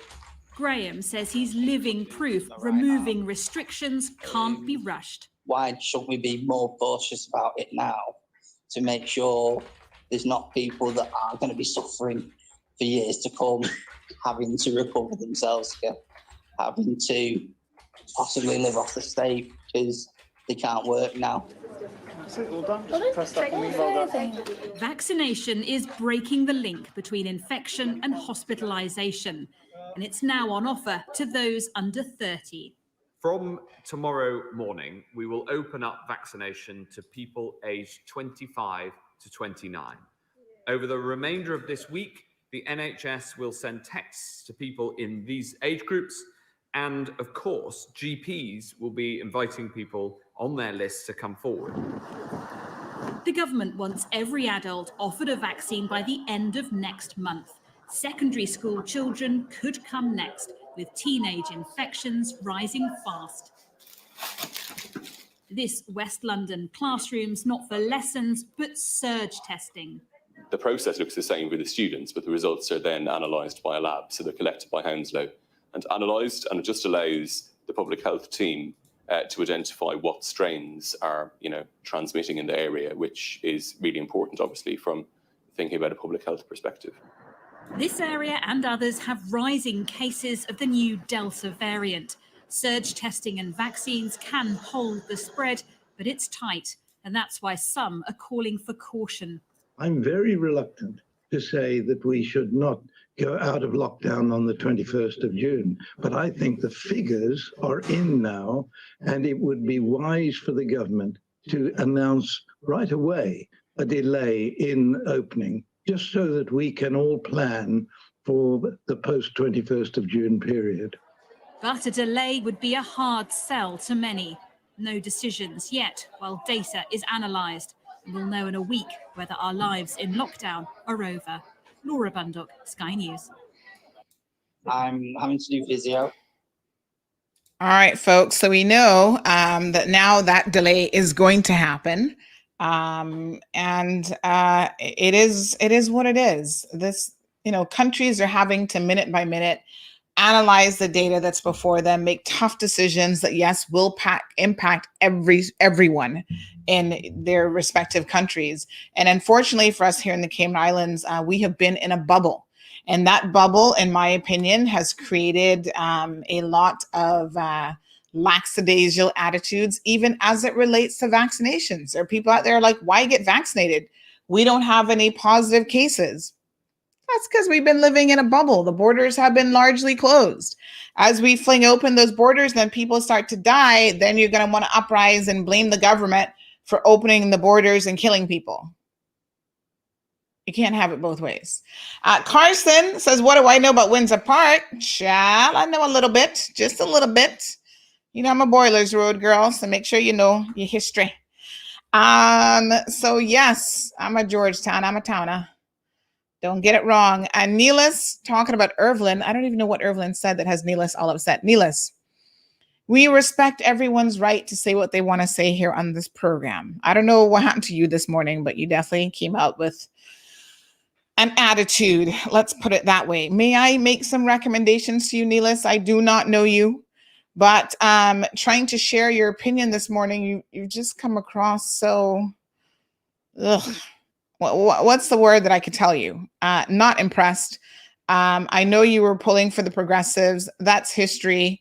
Try to get on board with the plan now. Let's focus on trying to get you a job. You read her nasty comment, Sandy. Stop being a hypocrite. Neelis, name calling on this program will get you nowhere. And I don't even know, I've read a lot of comments. I honestly don't know what nasty comments you're talking about. But you shouldn't take it personal that a lot of people today have been, I'm trying to go back and even see what comments she's talking about. Evelyn hasn't had much to say, but name calling on this program won't get you a lot of fans. I think you just need to relax. Go have some tea. I've got some tea for you. You want some tea? Can I help you out with some tea? What's the problem? Why are you upset this morning? I think you're just coming across a little bit crazy in this moment. And I don't know why. But calling people hypocrites and this and that. Lord. And for those of you, Dr. Frank, I want you to listen very carefully because you must have missed a show. Just last week, Monday, when I was on this program calling out a handful of the PAC members who were allegedly misbehaving. And we talked about the importance of all of them being on their best behavior and behaving at all times. We're not above calling out anyone. So Neelis just keeps on this hypocrite bandwagon. I'm a hypocrite. Elizabeth is going to go and watch Euro Cup. So Elizabeth, thank you for the reminder. Let me just see who is up today where's my phone with my messages? Oh, I don't think I have that phone on me. But yes, Euro Cup is on. Copa America is also on. Normally every day there's at least, I think, is it about, hold on, I think I've got it here on my phone. There's at least 3 teams that are playing for Euro Cup. So up today, we have Ukraine versus North Macedonia, Denmark and Belgium, and Netherlands and Austria. So if you guys are football fans, that's Euro 2021, which was postponed from 2020 because of COVID. And then Copa America has also started this week as well. So you can watch those. I think Brazil won the other day, the first match for Copa America, like 2-0 or something.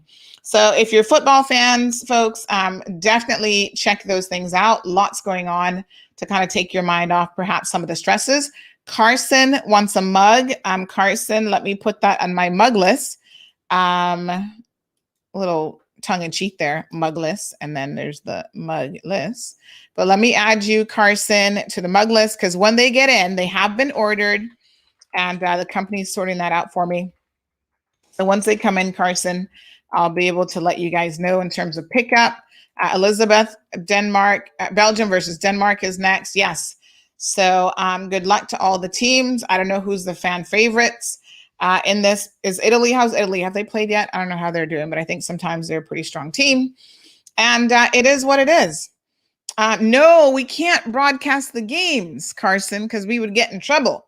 So, sometimes we try to broadcast certain things like Miss Universe.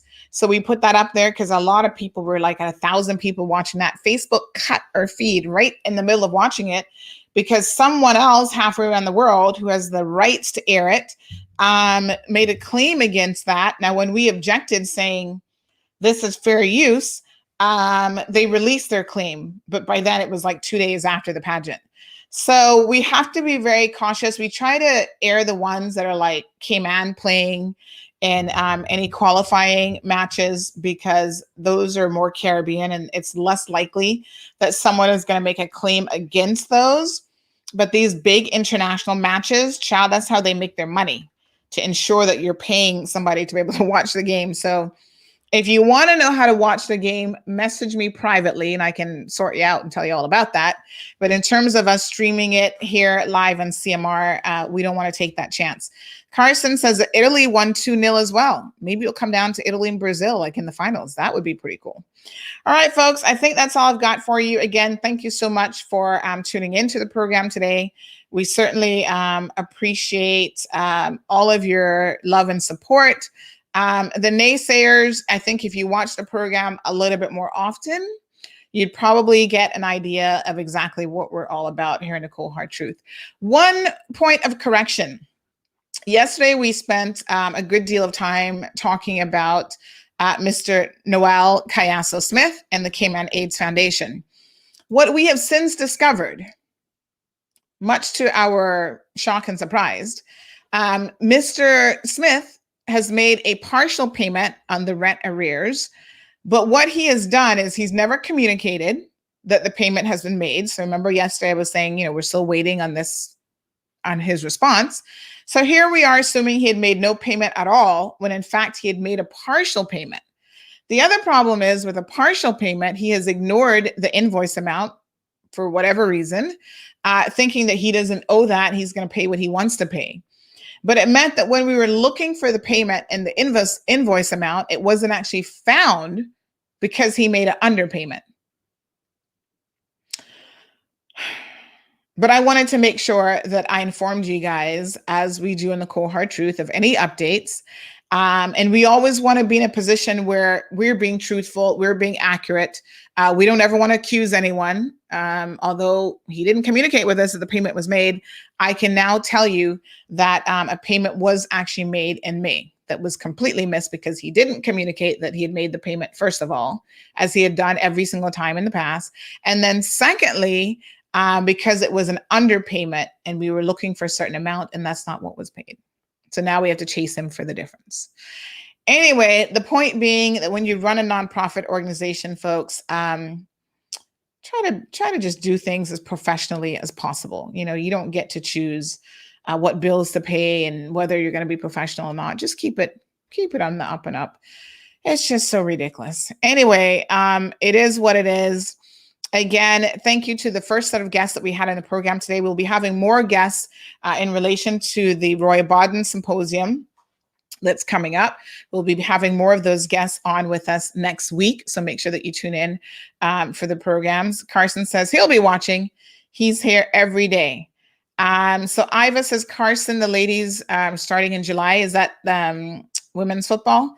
So yes, we'll keep you guys updated on what's happening. And I think that that's it. On Crew Road right now, is that an accident or are they just fixing the road? Something backing up traffic. Not sure if it was road works. In West Bay this morning, there was some sort of operation going on that required the helicopter. So a number of you have sent me messages in relation to that. We've not received any